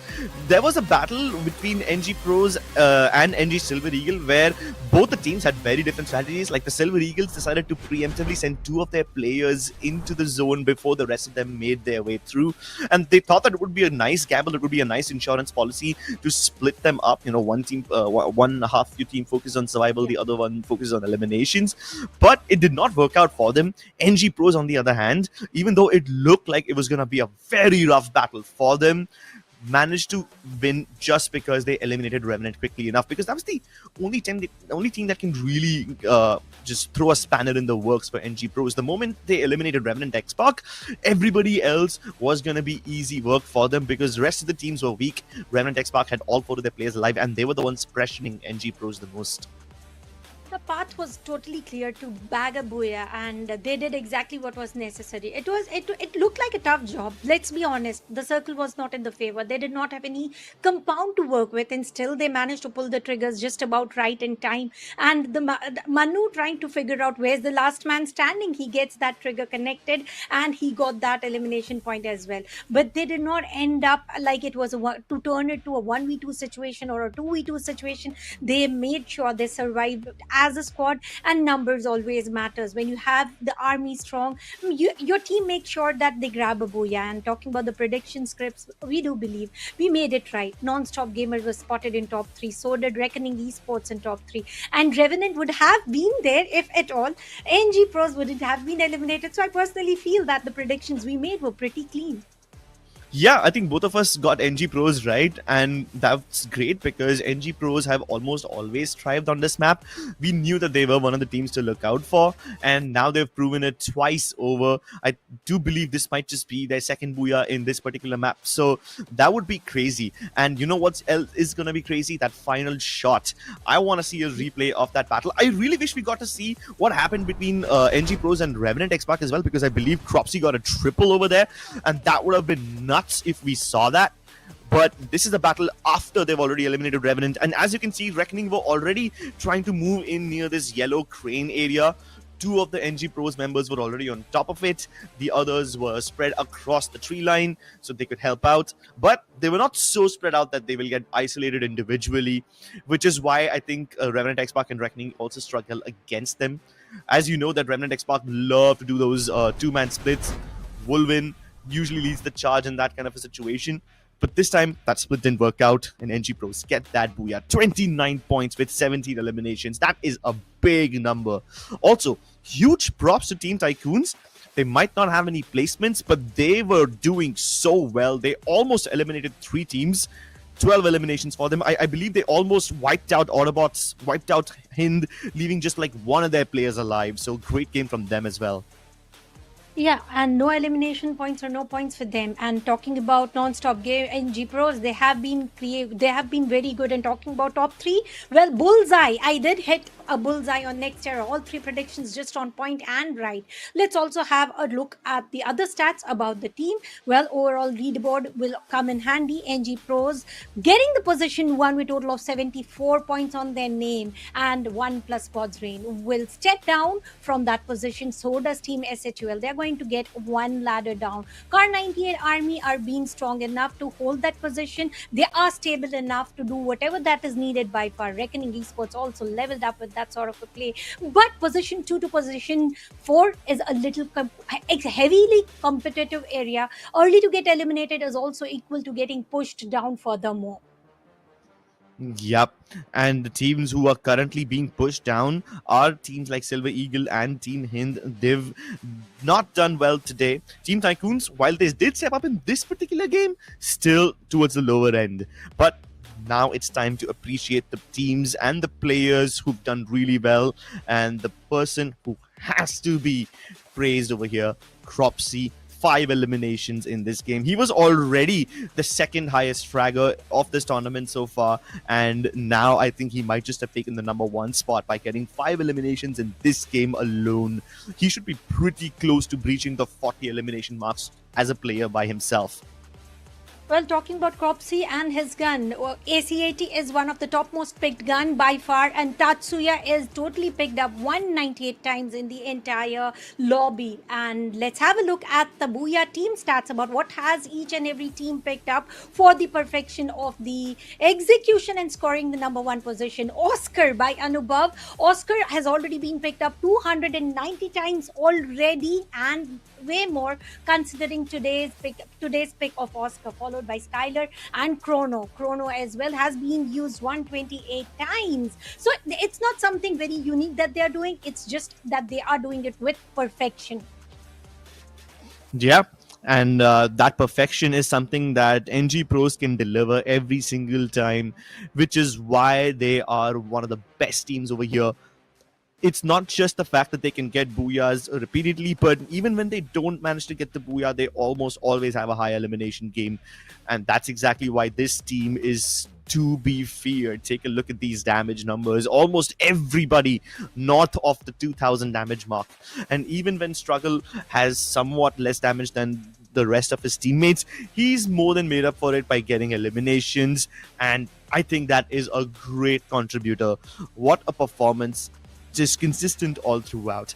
And that's exactly why everyone needs to catch up to NG Pros. But enough about them. What about the teams that are close to them? I'm kind of concerned about Remnant X Park right now, because if they can't get close to them, the gap between these two will keep on increasing, and NG Pros will basically be cemented on top of the number one spot. 55,000 total damage by this game alone, and 223 blue walls destroyed. That's actually quite a lot for a map like Nexterra. Yeah, that is indeed. And talking about Nexterra, we can compare the total 82 elimination points with 103 knocks being delivered. So there was a lot of revival happening, and those revival were much more than necessary to make sure that you are able to grab that sort of a timer. And Mac was the one who was able to plug that trigger over and over time. He was able to plug that and bring his teammate again and again. Autobots at the end, Mac couldn't survive, but the player Sahil that he resurrected survived until top 5. So that somewhere, if you are able to get those knocks, sure, you are just burning down some resources, but with that you are also building a room of opportunity for your own team to go ahead and escape from that plan, and to make sure that you revive your teammates. Exactly. And because you have all your teammates alive, because you're focusing on revivals, that is why you will be able to also have all of them alive in the last circle, which, as we've seen in just this game alone, is going to be crucial to getting that booyah. Will these teams be able to get that condition active? Will they be able to continue their domination? Find out after a very short break. Don't go anywhere.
Hello, ladies and gentlemen. Welcome back to TEZ FFMIC India Cup 2025. 2 more games remain for today, and both of those games are going to be intense because so far, across the 4 maps that we've seen, only one map has like truly surprised me, where Team Insane managed to get that booyah on the 3rd game. But after that, and before that as well, most of the teams that have managed to get booyahs today and win have been the usual suspects. I don't see too many comeback opportunities so far, but do you think it's possible in the last 2 games? Do you think that will kind of switch the tide of the day? No, the tide is never going to switch because the next map is Kalahari. And having Kalahari, your Team Tycoons are going to be few of the strongest teams available, as well as NG Pros. They're pretty clean at it. So somewhere around the corner, what exactly I'm looking at on the map of Kalahari is who was going to break the records. If we talk about right now, Revenant's Black has got the record of 162 meters distance shot by far. If there's going to bring in any change, let's see the distance. But what are the teams to watch out for on the map of Kalahari? Well, obviously, as we all pointed out, NG Pros are certainly going to be a team that you cannot ignore. Highest damage, 15,000 in this team alone with 29 eliminations. They are miles ahead of the rest of the competition. But that doesn't mean that you can discount other teams like Reckoning Esports and Kar98 Army. Even though they don't have any booyahs on this map, they almost always get a high finishing game, and they are almost never, they never have less than 10 eliminations in one game over here. Apart from the teams you see on your screen, one more team that kinda has a nice history on Kalahari is Revenant X Park, because they also have a booyah on this game in the last week. But will they be able to recreate that magic? We will have to see, because Revenant X Park will most likely get in an early battle against Team Hind. Well, let's see if that's going to be the case of scenario, because if you talk about Team Hind right now, they are struggling too bad. And let's also talk about the drop points here. Shrines being going to be contested by Team SATL and Team Autobots. Council Hall is always the position where I get to see few first elimination points, and this is not going to be only Vashishta Esports dropping there, and Refinery totally owned by Team Kar98. Foundation by Reckoning and Mammoth is also going to get occupied by Team Insane, and it is just the pre-assumptive drop points, because nothing happens as such. Teams decide to do just go ahead, split jump, and if they can't make it, they break other teams. And it is last 2 maps, and Crips, we definitely know the teams who are not being able to do what they want to perform, they make sure to disturb others as well. They upset the performance, the landing points, and also the revival points. So I'm waiting for that sort of a play coming in from the side of Team Hind. Sure, they're not able to come up strong, but they can be harsh, they can be brutal, if not for themselves, for the other team. Yeah, I mean, we've already seen them try to ruin the game for OnePlus God's Reign, because there were so many occasions where Team Hind, they were almost wiped out, but one of them survives and then OnePlus God's Reign goes to chase that last guy. Will that happen again? We'll see as we hop into Kalahari. There's going to be quite a lot of stragglers over here who will be left behind by their teams, and we get to see a lot of split drops on Kalahari anyway, right? So this is going to be one of those maps where I expect teams to commit to those split fights, have one of their players left behind, so that he can carry on the baton for the team and continue keeping them alive.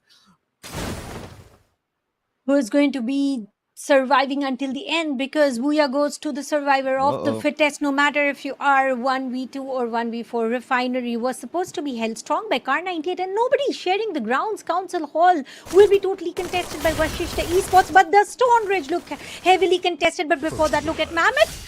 Team Insane again gets one of the first eliminations, and Silver Eagles are on the receiving end. 3 players only remaining. It is a position of upper grounds and lower grounds, and a lot of distance to be covered, but no such weapons to cover that distance. Yeah, and this is going to be a 3-team battle. Team Insane, Team Tycoons, and you have NG Silver Eagle over here. This is going to be very, very messy. So far, NG Silver Eagles, they have just one of their players on the high ground. Can he actually get the angles onto Insane?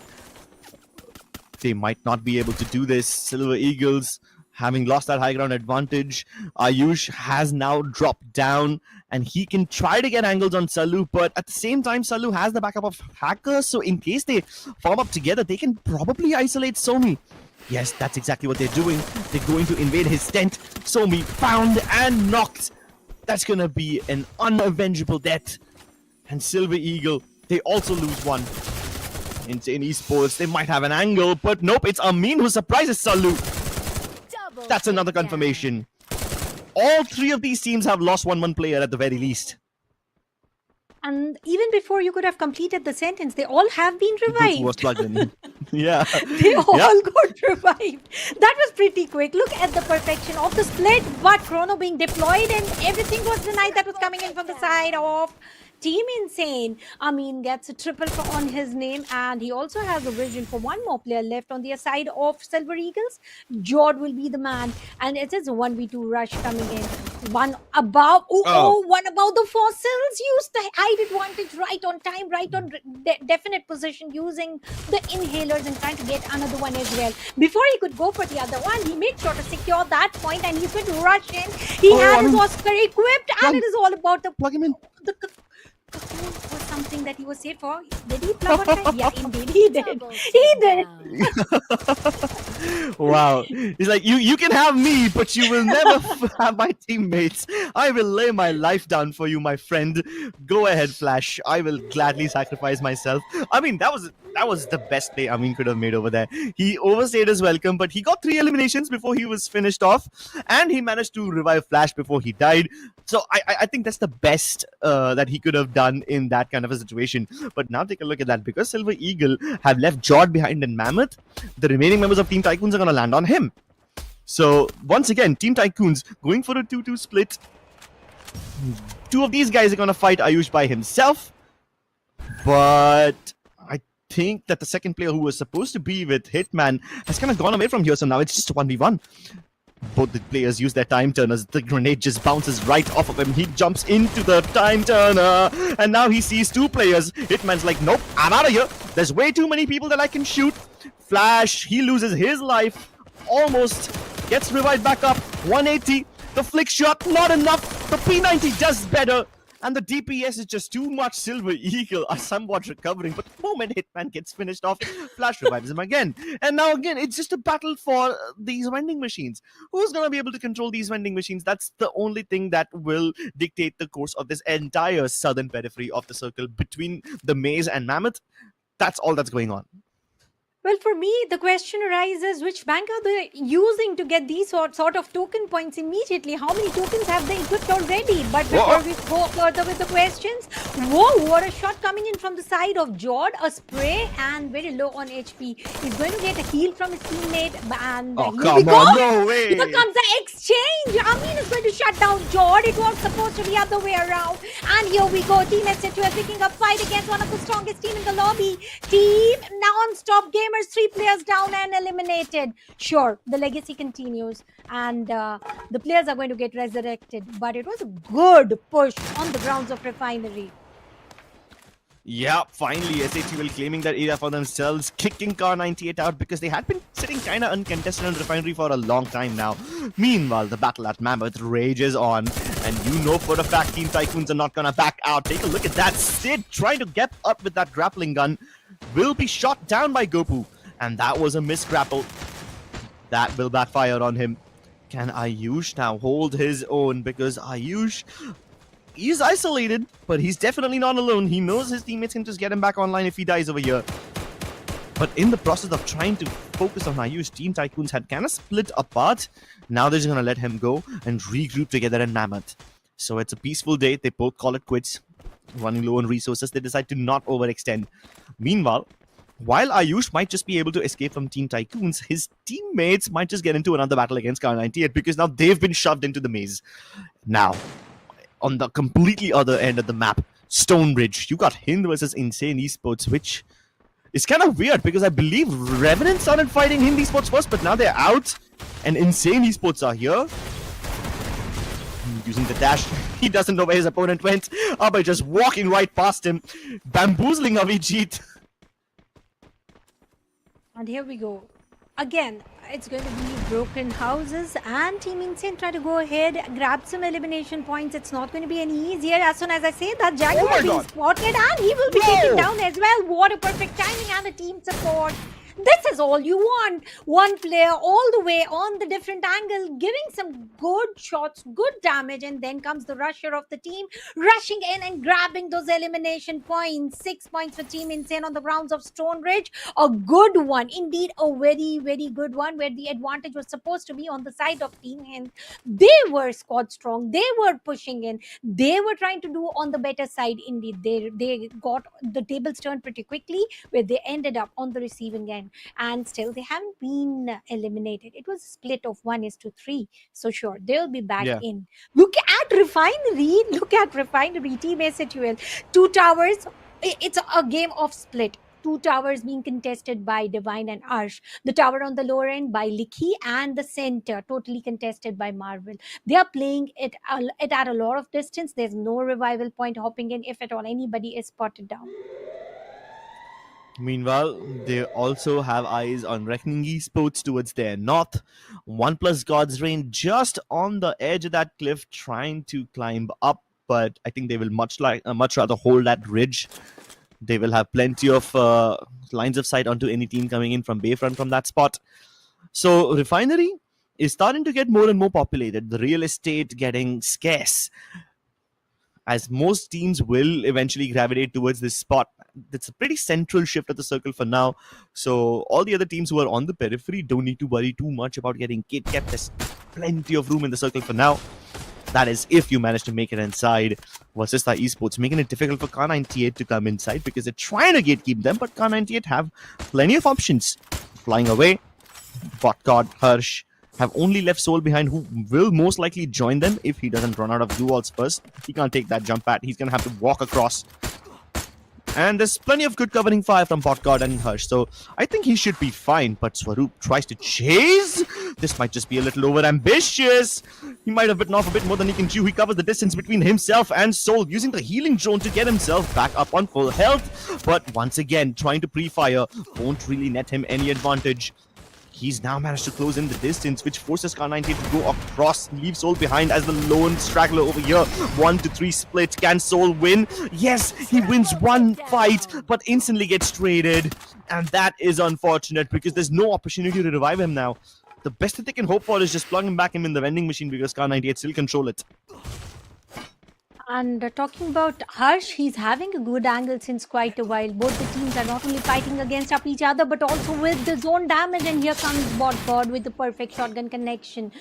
Player from Vashishta Esports will be spotted and taken down. Vending machine nearby, sure, but Kar98 doesn't need. It is the other team that needs it, but they also needs to make sure that they survive using the launch pad, and Patlu will make sure to escape. Escape plans fits in best as of now, but the escape has been spotted by Botgod. There's no safe area for them anymore. Yeah, there's absolutely no safe area if they continue staying over here. Luckily for them, there's no other team which is also trying to gatekeep them. So there's no layers upon layers on this. Vashishta Esports cut their lost a shot and move out of there. They use the jump pads to get inside the zone. They leave Patlu behind, who's still taking pot shots at Botgod. So why not? Why not do this? Yeah, they've sent Yuno on a mission to revive the rest of their players. Meanwhile, Patlu is going to leave himself behind and just try to make lives difficult for Kar98. And Kar98, is it going to be any easier rotation or tough one? We'll get to know that a little later. But look at Team Insane. They're gradually climbing up the towers. Well, Likhi is already having a good angle. Arsh will be the man to do the perfect gatekeeping job, not allowing Autobots to enter the circle. For now, they will be making sure to use the glue walls and move out of sight. And Reckoning Esports have used the Riptide Rhythm to damage and to evacuate the space that is covered by the glue walls. And the fight between Reckoning Esports and Autobots will continue with whatever reasons. But the position where Team SHUL is, I mean, if at all you compare the position and the angles, they are in the best of positions until and unless they are being knocked down. Yeah, that hit list also won't give them much information because, like, obviously there's going to be someone in Refinery. Take a look at Kar98. They have gone the long way around. It seems like the last member, Patlu, for Vashishta Esports wasn't able to do much to stop their advance, and now the only team that can probably harm them is going to be Team Tycoons. And they're also rushing towards that ridge. They really want to get up on the other side of that that Quadra compound which has the vending machine. Team Tycoons want control of that, and they should be able to get there before Car 98. Reckoning Esports might take pot shots at them in the time being, but I don't think it's going to be that big of an issue. Oh my god, look at that. Return fry from Team Tycoons. Now you know why they're dangerous. So yeah, Team Tycoons managed to climb up that cliff. Car 98 still under it, still want to get above. Team Tycoons lose are mean, but at least they've gotten themselves in on the northern side of this place.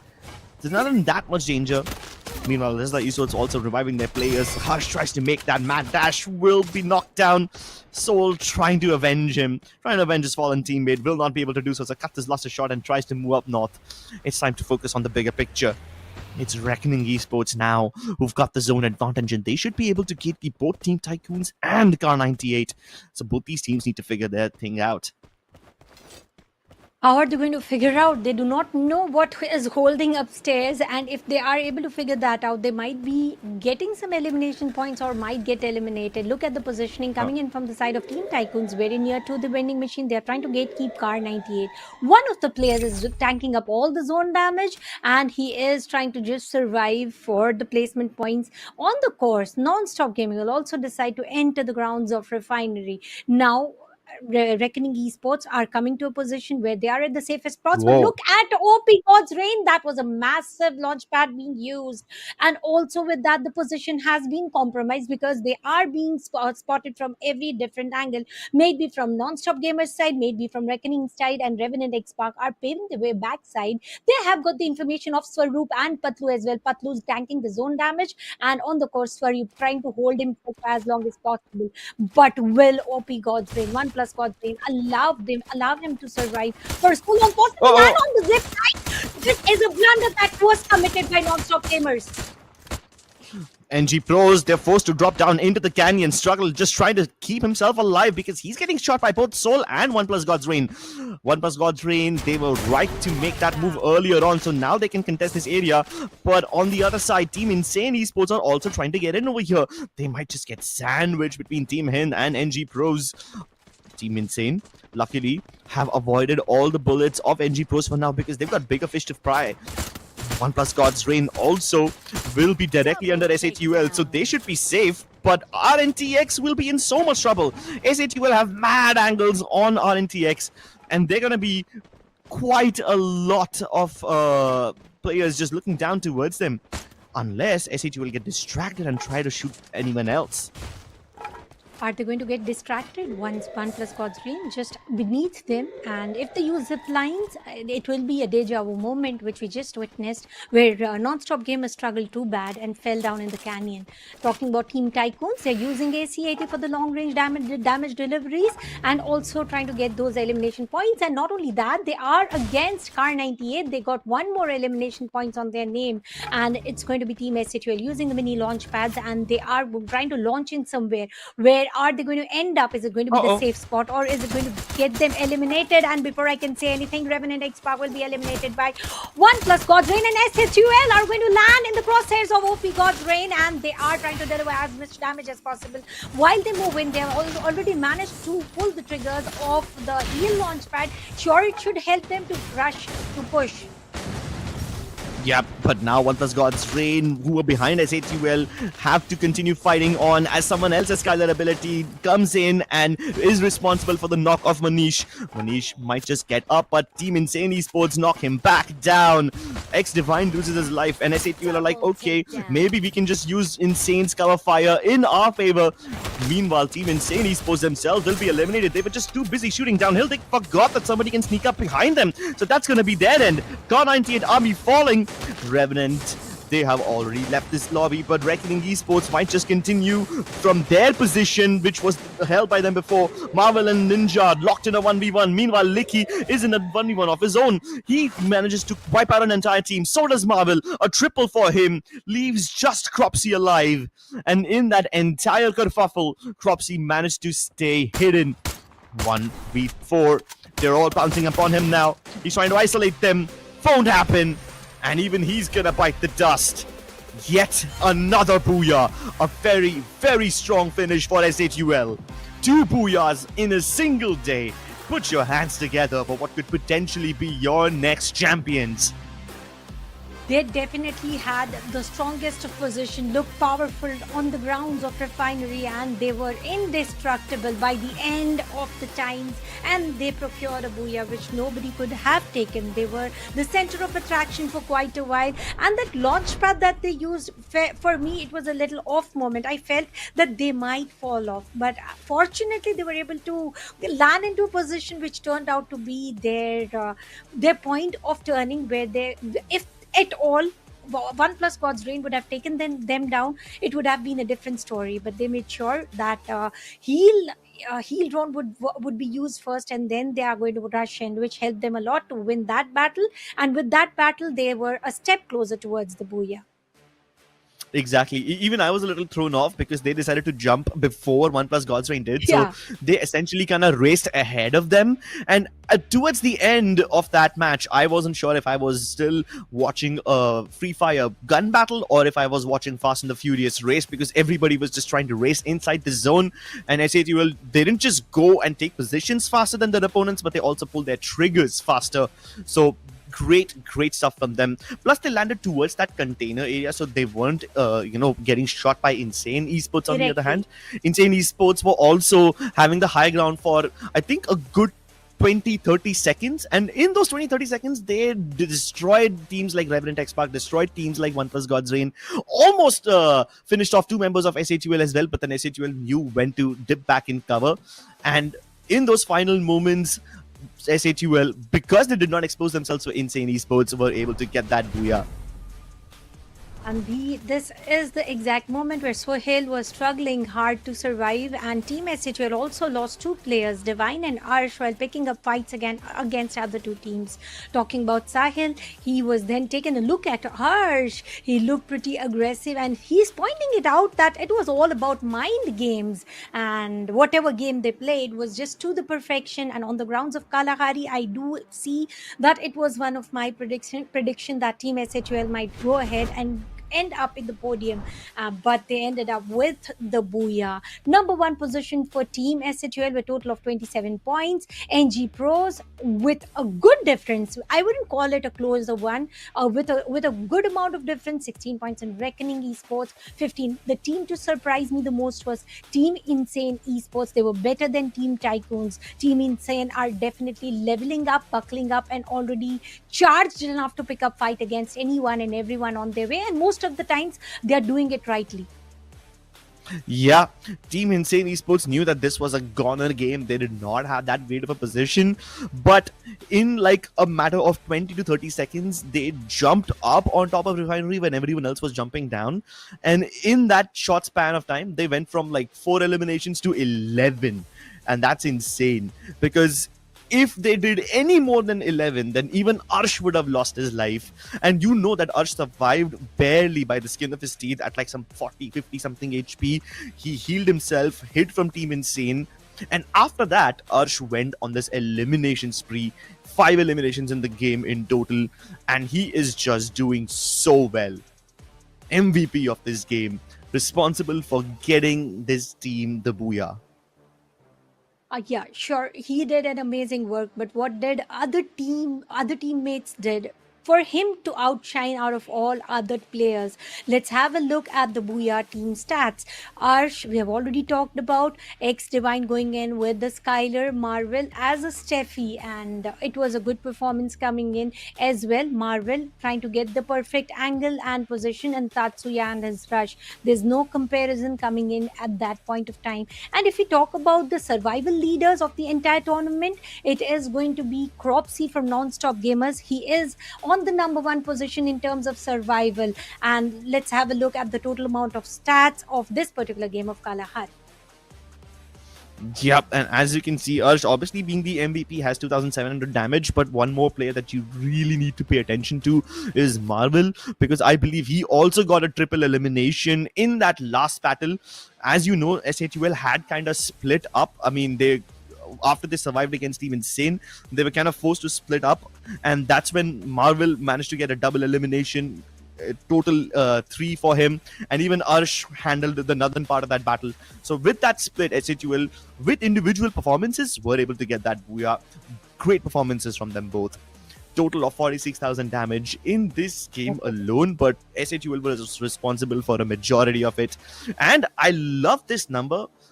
88 knocks but 78 eliminations, which means a lot of these teams did not get to respawn their players again, and there was very little elimination point wastage. Yeah, it was total of 30 revivals done, which is a big number, due to which there are total 78 elimination points being distributed.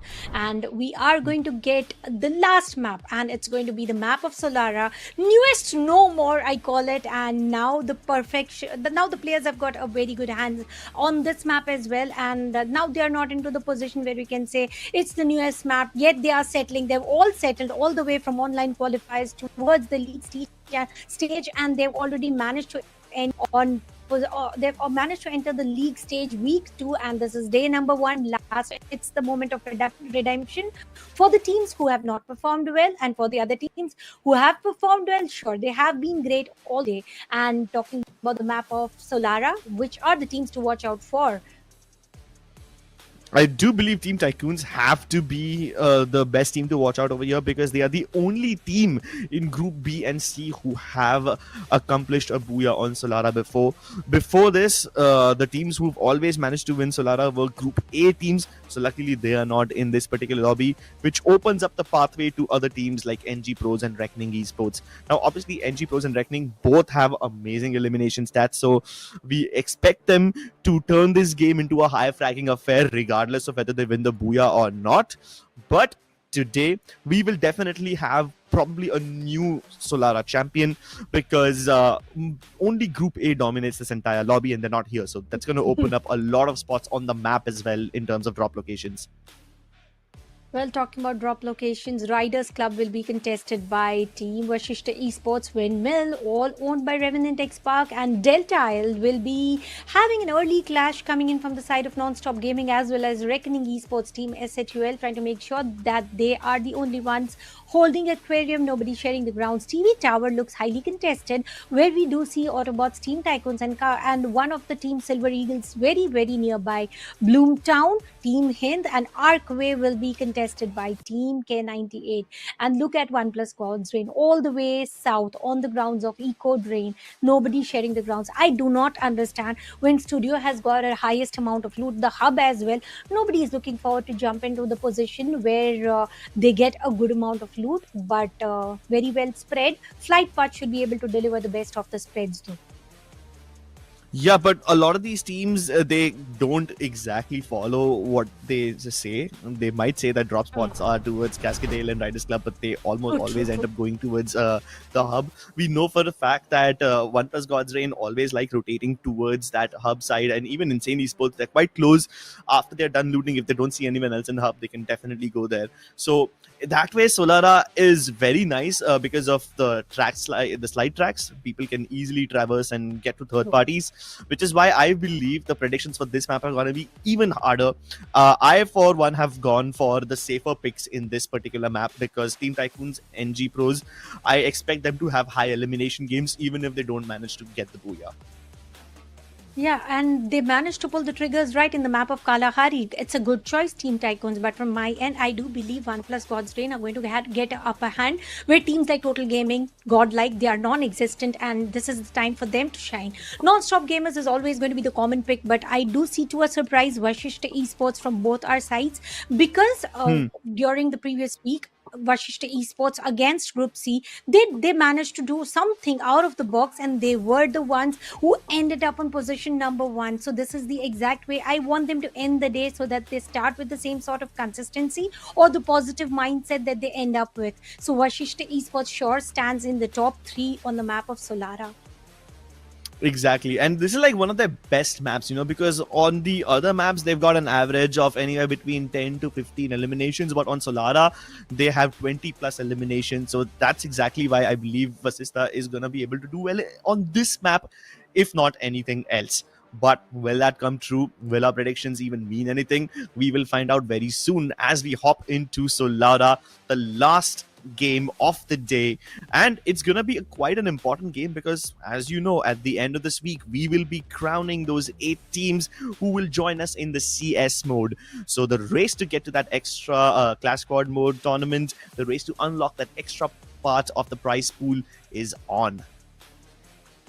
So I do believe with that sort of race, they are going to bring in the race to their play style and to the play pattern and also the rotation. Ladies and gentlemen, this is week 2 for TEZ Free Fire Max India Cup, and the map is going to be Solara. Solara with a lot of train tracks coming all the way through so that it gets them easier on the terms of rotation, on the terms of getting it, indulging into the third party treat. And there are several teams who like to do it that way. Flight path is all set. Looks very clean to me, and spread out should not be the cause of concern all the way from waterfall towards aquarium. And look at the left, the hub, which was supposed to be owned by one team, has been contested by 2. It is Silver Eagles versus Team Insane. Team Insane is looking pretty aggressive today. Yep, I mean, we kind of expected Team Insane to go towards the hub, but I didn't expect them to split up to 2. Yeah. So 2 of them are in Waterfall, 2 of them are in hub, but they will fight all the players of Silver Eagle at the same time. So it's going to be quite difficult for them to win this battle because it's only a 2 versus 4. But still, Sallu is doing so well for himself. Even Avijit managed to get a knock. Sallu finally goes down, but Ayush, he will be traded off as well. So Sallu will be fine.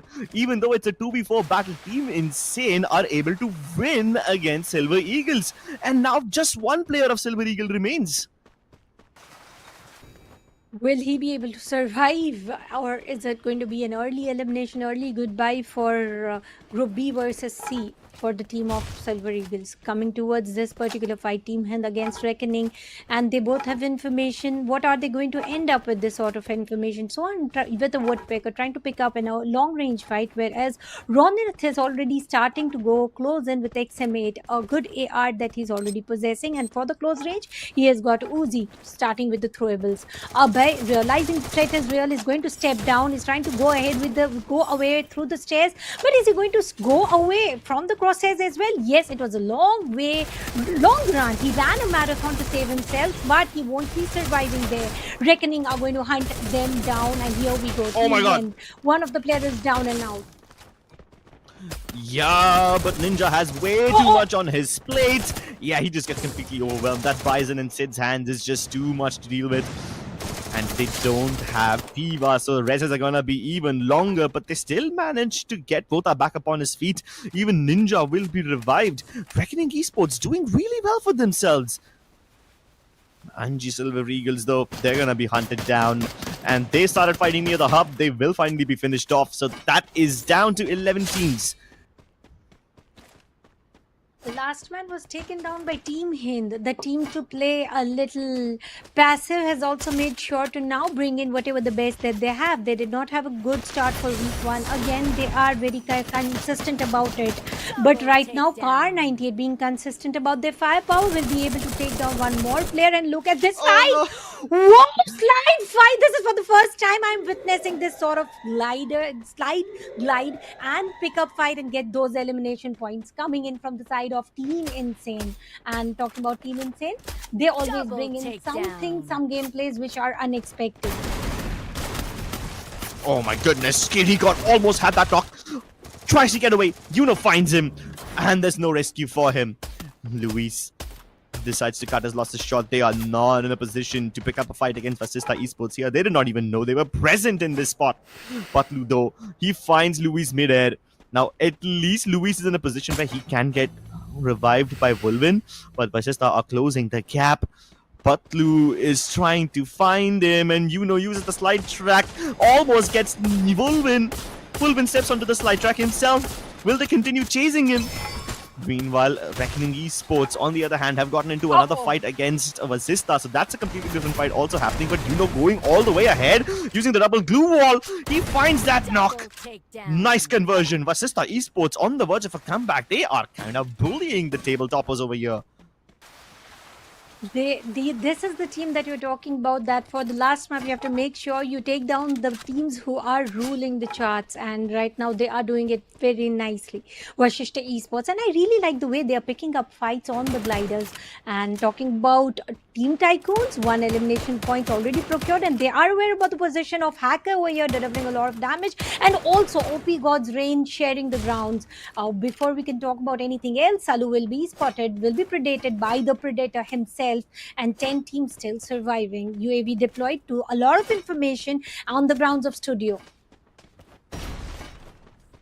Studio surprisingly hasn't devolved into a full-blown 3-team battle.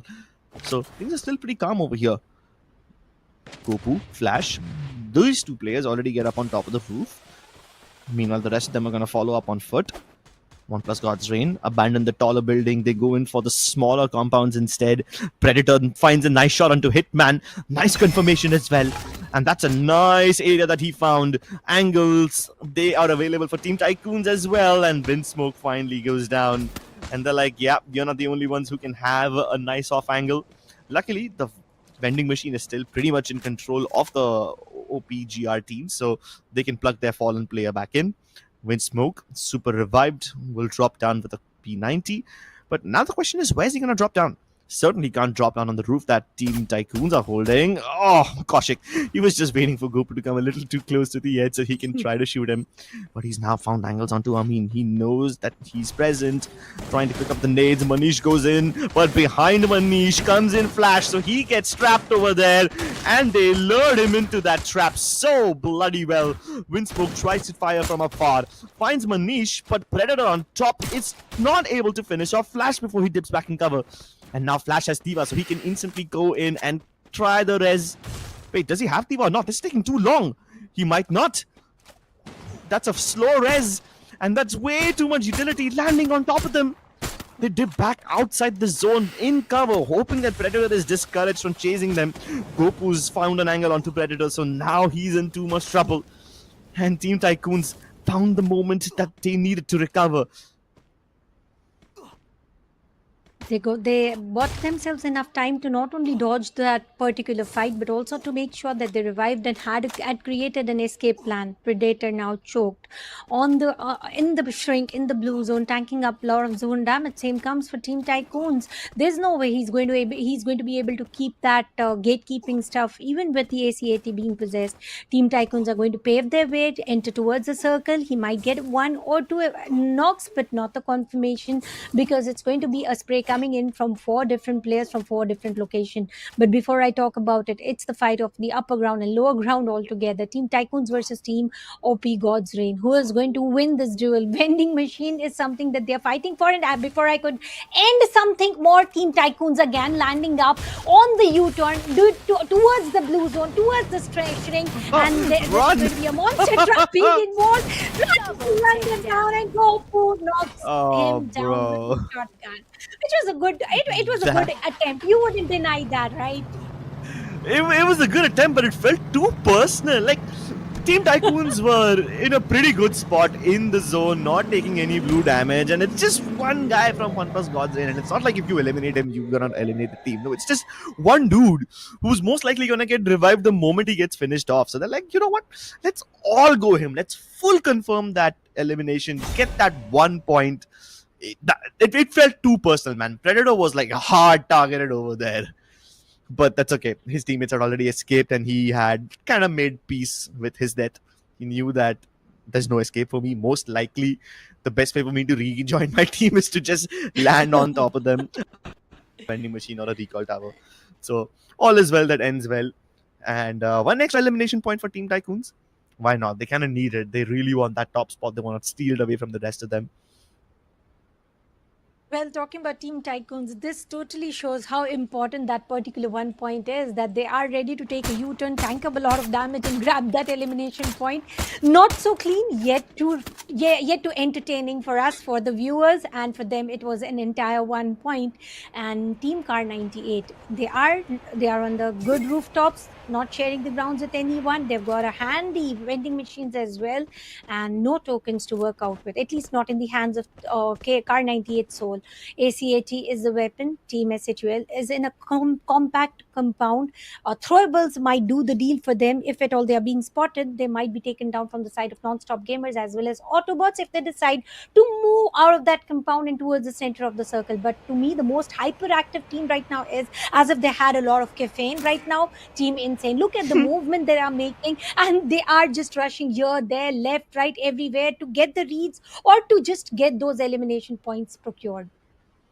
Yeah, for some reason they're just gonna traverse across that parking lot, which is towards the north of TV Tower.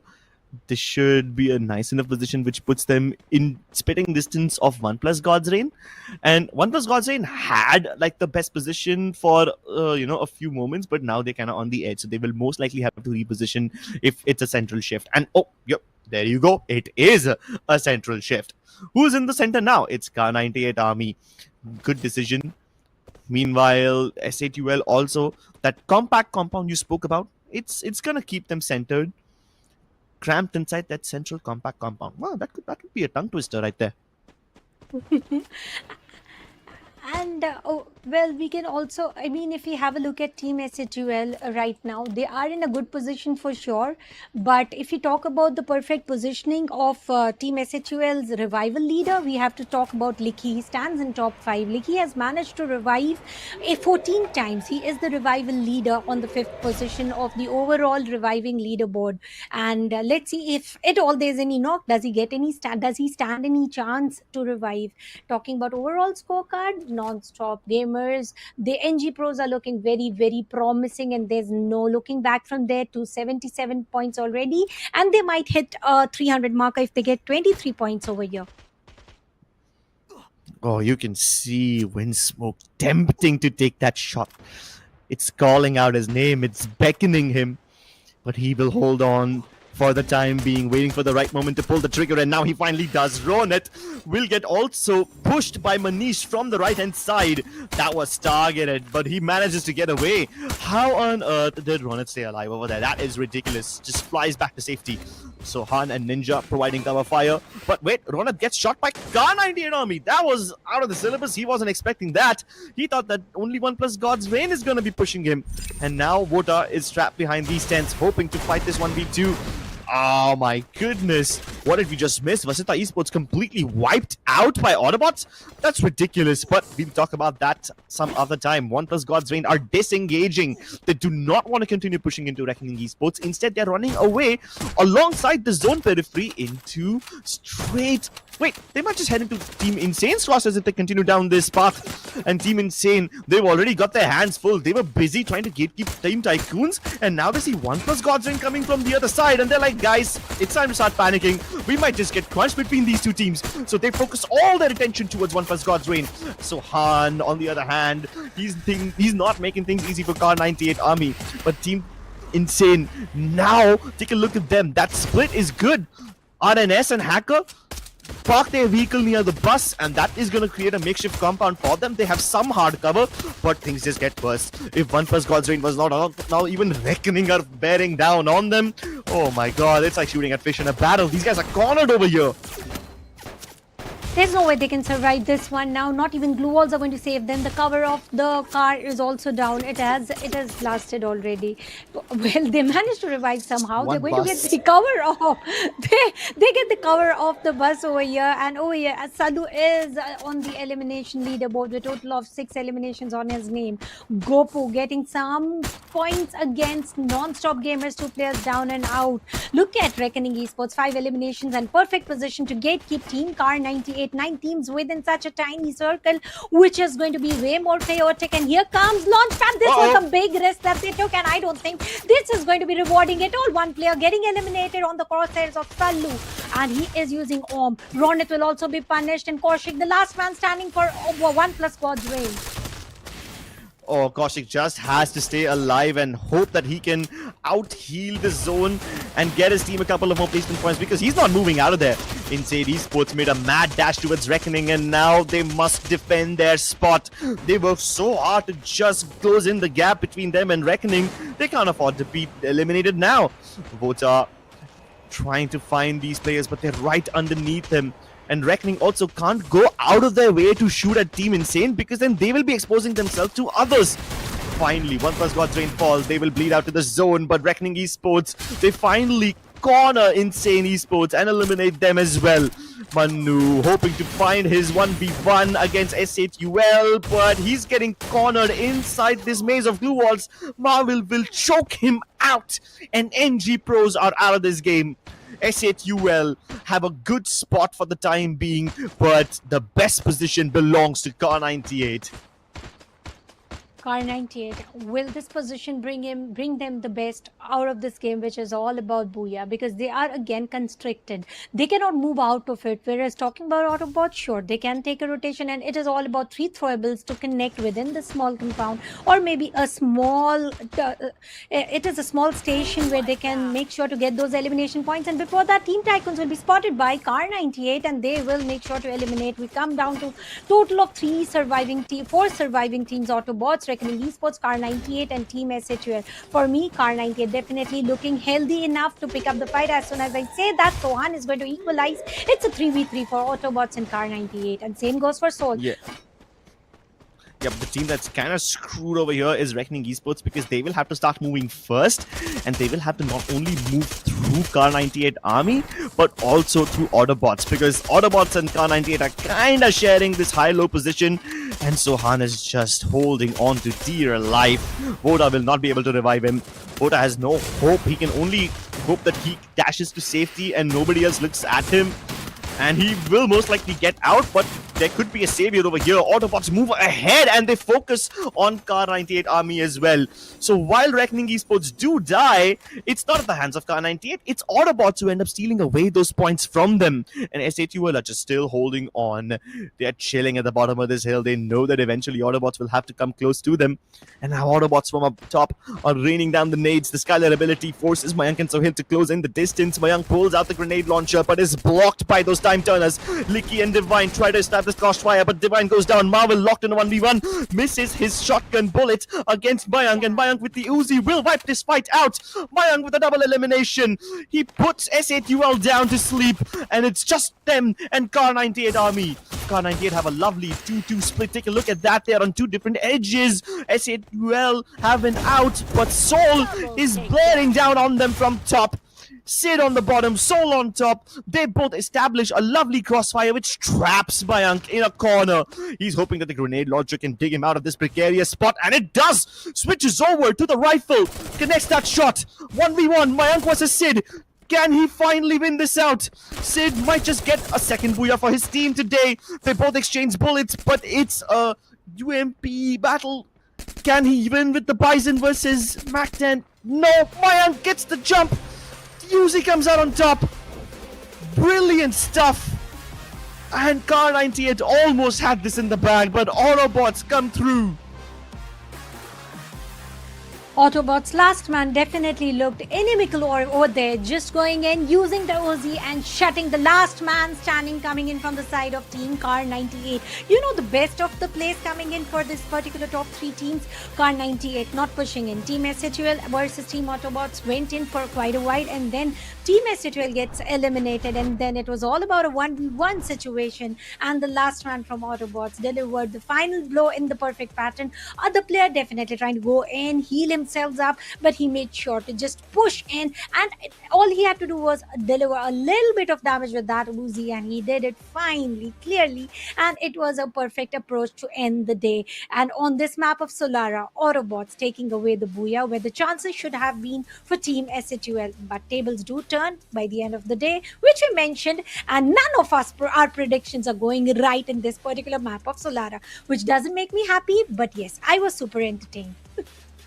Yeah, oh, definitely. I was entertained as well. I really thought that this is going to be one of those games where either S8UL or Car 98 take away the booyah, because let's be honest, they had such amazing positions, but somehow Autobots, they go out of their way and slay everybody. First, they basically ruin the game for Reckoning Esports, and just when Car 98 thought, okay, maybe when these 2 teams are fighting, maybe we can steal a elimination or 2. Nope, Autobots just end up wiping the floor with them, and then they've basically secured themselves a nice spot in the zone. And even then, I was kind of worried. Like, okay, cool, they've dealt with SATUL. SATUL are out of this game, but K98 had a 2-2 split. If you notice, like, Soul from K98 was on top. You had Sid at the bottom, and I thought maybe they could, just go in from both the sides and destroy them, but Mayank manages to clutch it out. I want to take a look at that clutch from Mayank once again, because that was an amazing set of decisions that he made over there. And here we go ahead. Autobots with 13 elimination points. It was all about Sol and Sid deciding what should be done and what should be right for the team. Getting 1 elimination point short, but Mayank not allowing that crouch position. And look at the fun. Look at the happiness coming in from the side of Mac, Mayank, Mysterious. And they should be proud about it. But Mac is, I don't know. He said something funny for sure. That were they expecting this booyah, or the way that he just aggressed and got that booyah for the team's name. Time for celebration, and with a good note for that particular team. Autobots with a total of 27 points, followed by Car98, 18 points on their name. Reckoning Esports, 16 points on their name, and Team Insane and Team Tycoon just 1 point away from each other. Same happened in the previous map as well. They are good rivals. I do believe Team Insane and Team Tycoons are again strongest of rivalries. But having said that, there is a score share between Team Tycoons and SHL with a total of 12 points. But what happened to other 6 teams, Crips? Yeah, this is like one of those rare games where NG pros were not able to perform as well. Same with OnePlus God's Reign, just gassed out after a single fight. So that's quite rare from them, because both OnePlus God's Reign as well as NG pros have been doing pretty well throughout the day. I guess we can excuse one bad game for them. Yeah, but I'm so glad that you brought up the rivalry between Insane Esports and Tycoons, because these teams have been feeling hungry today. Like, I did not expect Team Insane to go on such a big double-digit elimination game, especially towards the end of the day.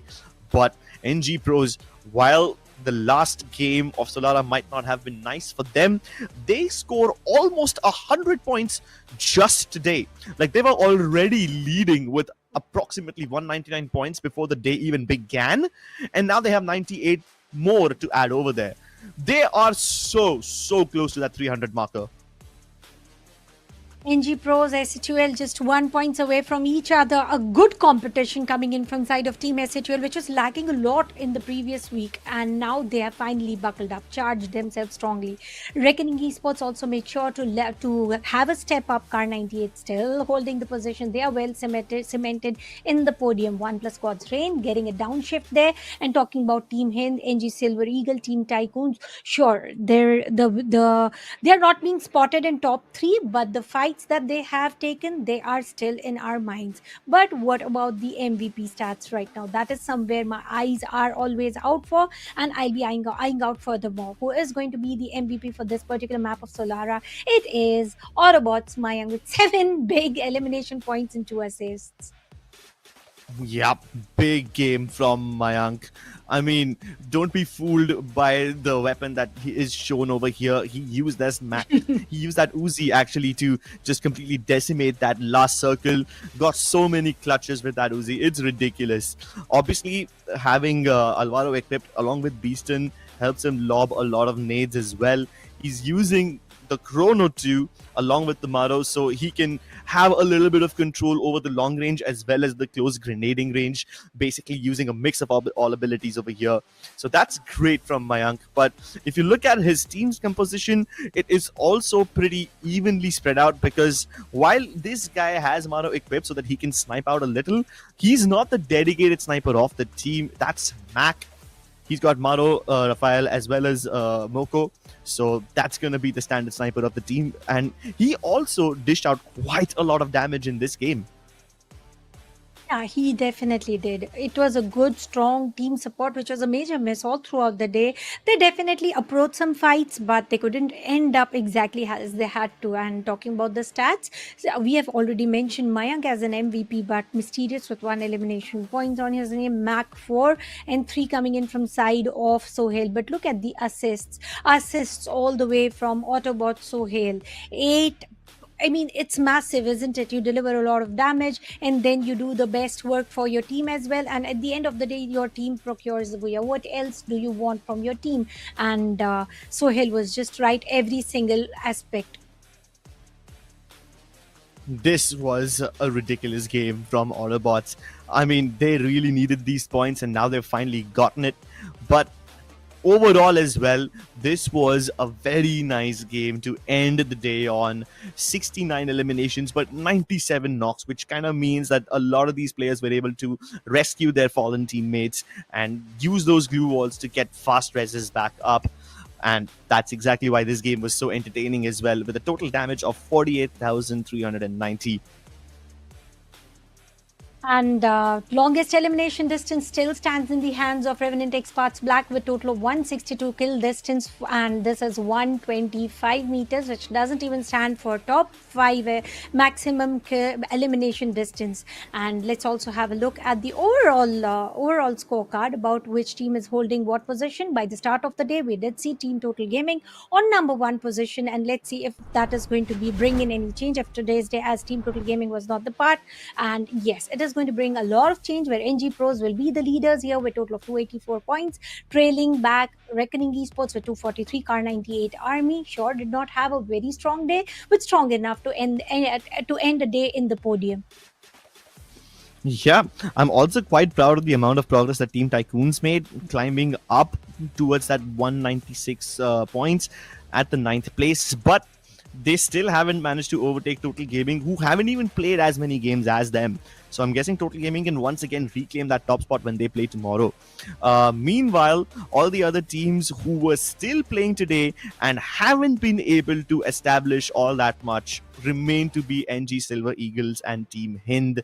Yeah, even after having played more games than Jaunty Gaming, they are still towards the bottom. Insane Esports at least managed to get out of that danger spot, out of the bottom 5, but there's still quite a long way to go. I believe at this point, the threshold that the teams have to breach tomorrow at the minimum is going to be that 190 point mark, because Godlike Esports, while they did not play today, currently have 174, and they are at the 10th spot right now. The only team ahead of them from Group A is Total Gaming at 199. Which I'm pretty sure will have no problem climbing back up top tomorrow.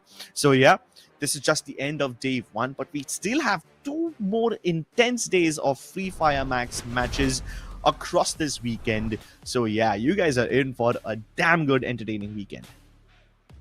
Well, talking about weekend, we are already 1 day down, 2 more days to go. Make sure you do not miss the action coming in, because tomorrow you are going to see Group A. And having at least talking about Group A, the names that pop up in my head are always going to be Team Godlike, Team Total Gaming, Team Jaunty Gaming, and 3 strong teams with, I do personally believe, with the biggest fan base. So I do tend to see tomorrow rivalry not within the game, but also within the viewers that they are supporting. But talking about Team Godlike right now, they did not perform extremely well on the last day of week 1, so they have to make sure they compensate for whatever they missed it. But whatever they have done by far is something that they have given us the comparison that whatever they are performing, they have given us the benchmark to compare within themselves. Sure, there's no comparison elsewhere. So tomorrow it's going to be Group A and C against each other. Yep. The big hitters from Groups A will obviously be teams like Total Gaming, Godlike Esports, but now they will have to fight the teams of Group C tomorrow. And today, the 2 teams from Group C which really stood out for me were NG Pros and Team Tycoons. I'm hoping that they are able to give the Group A teams a tough run for their money tomorrow as well. So I'm very excited for that. This is the day, and week 2, day 1 ends it with a good note for few teams, and few teams yet to prepare. This is it, ladies and gentlemen. We'll see you tomorrow, same time, same place. If you have not yet subscribed, make sure you do, and follow the socials to get more information and clutch moment clips. This is me, Tanya. Alongside me, it is Crips. We are signing off. See you tomorrow. Take care.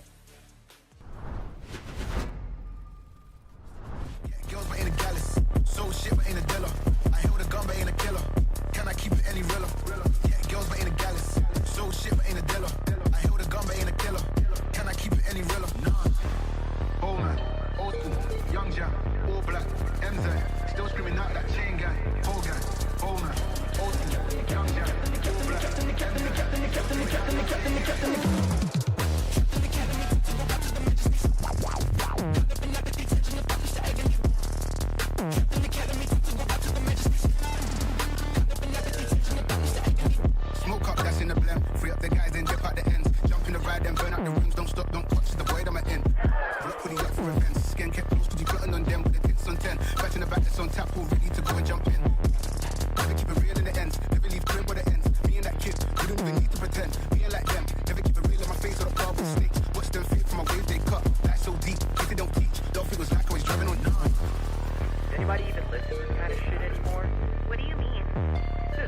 music, hip-hop is dead. Nobody knows how to make real music anymore. Dead. Dead. Dead. Dead.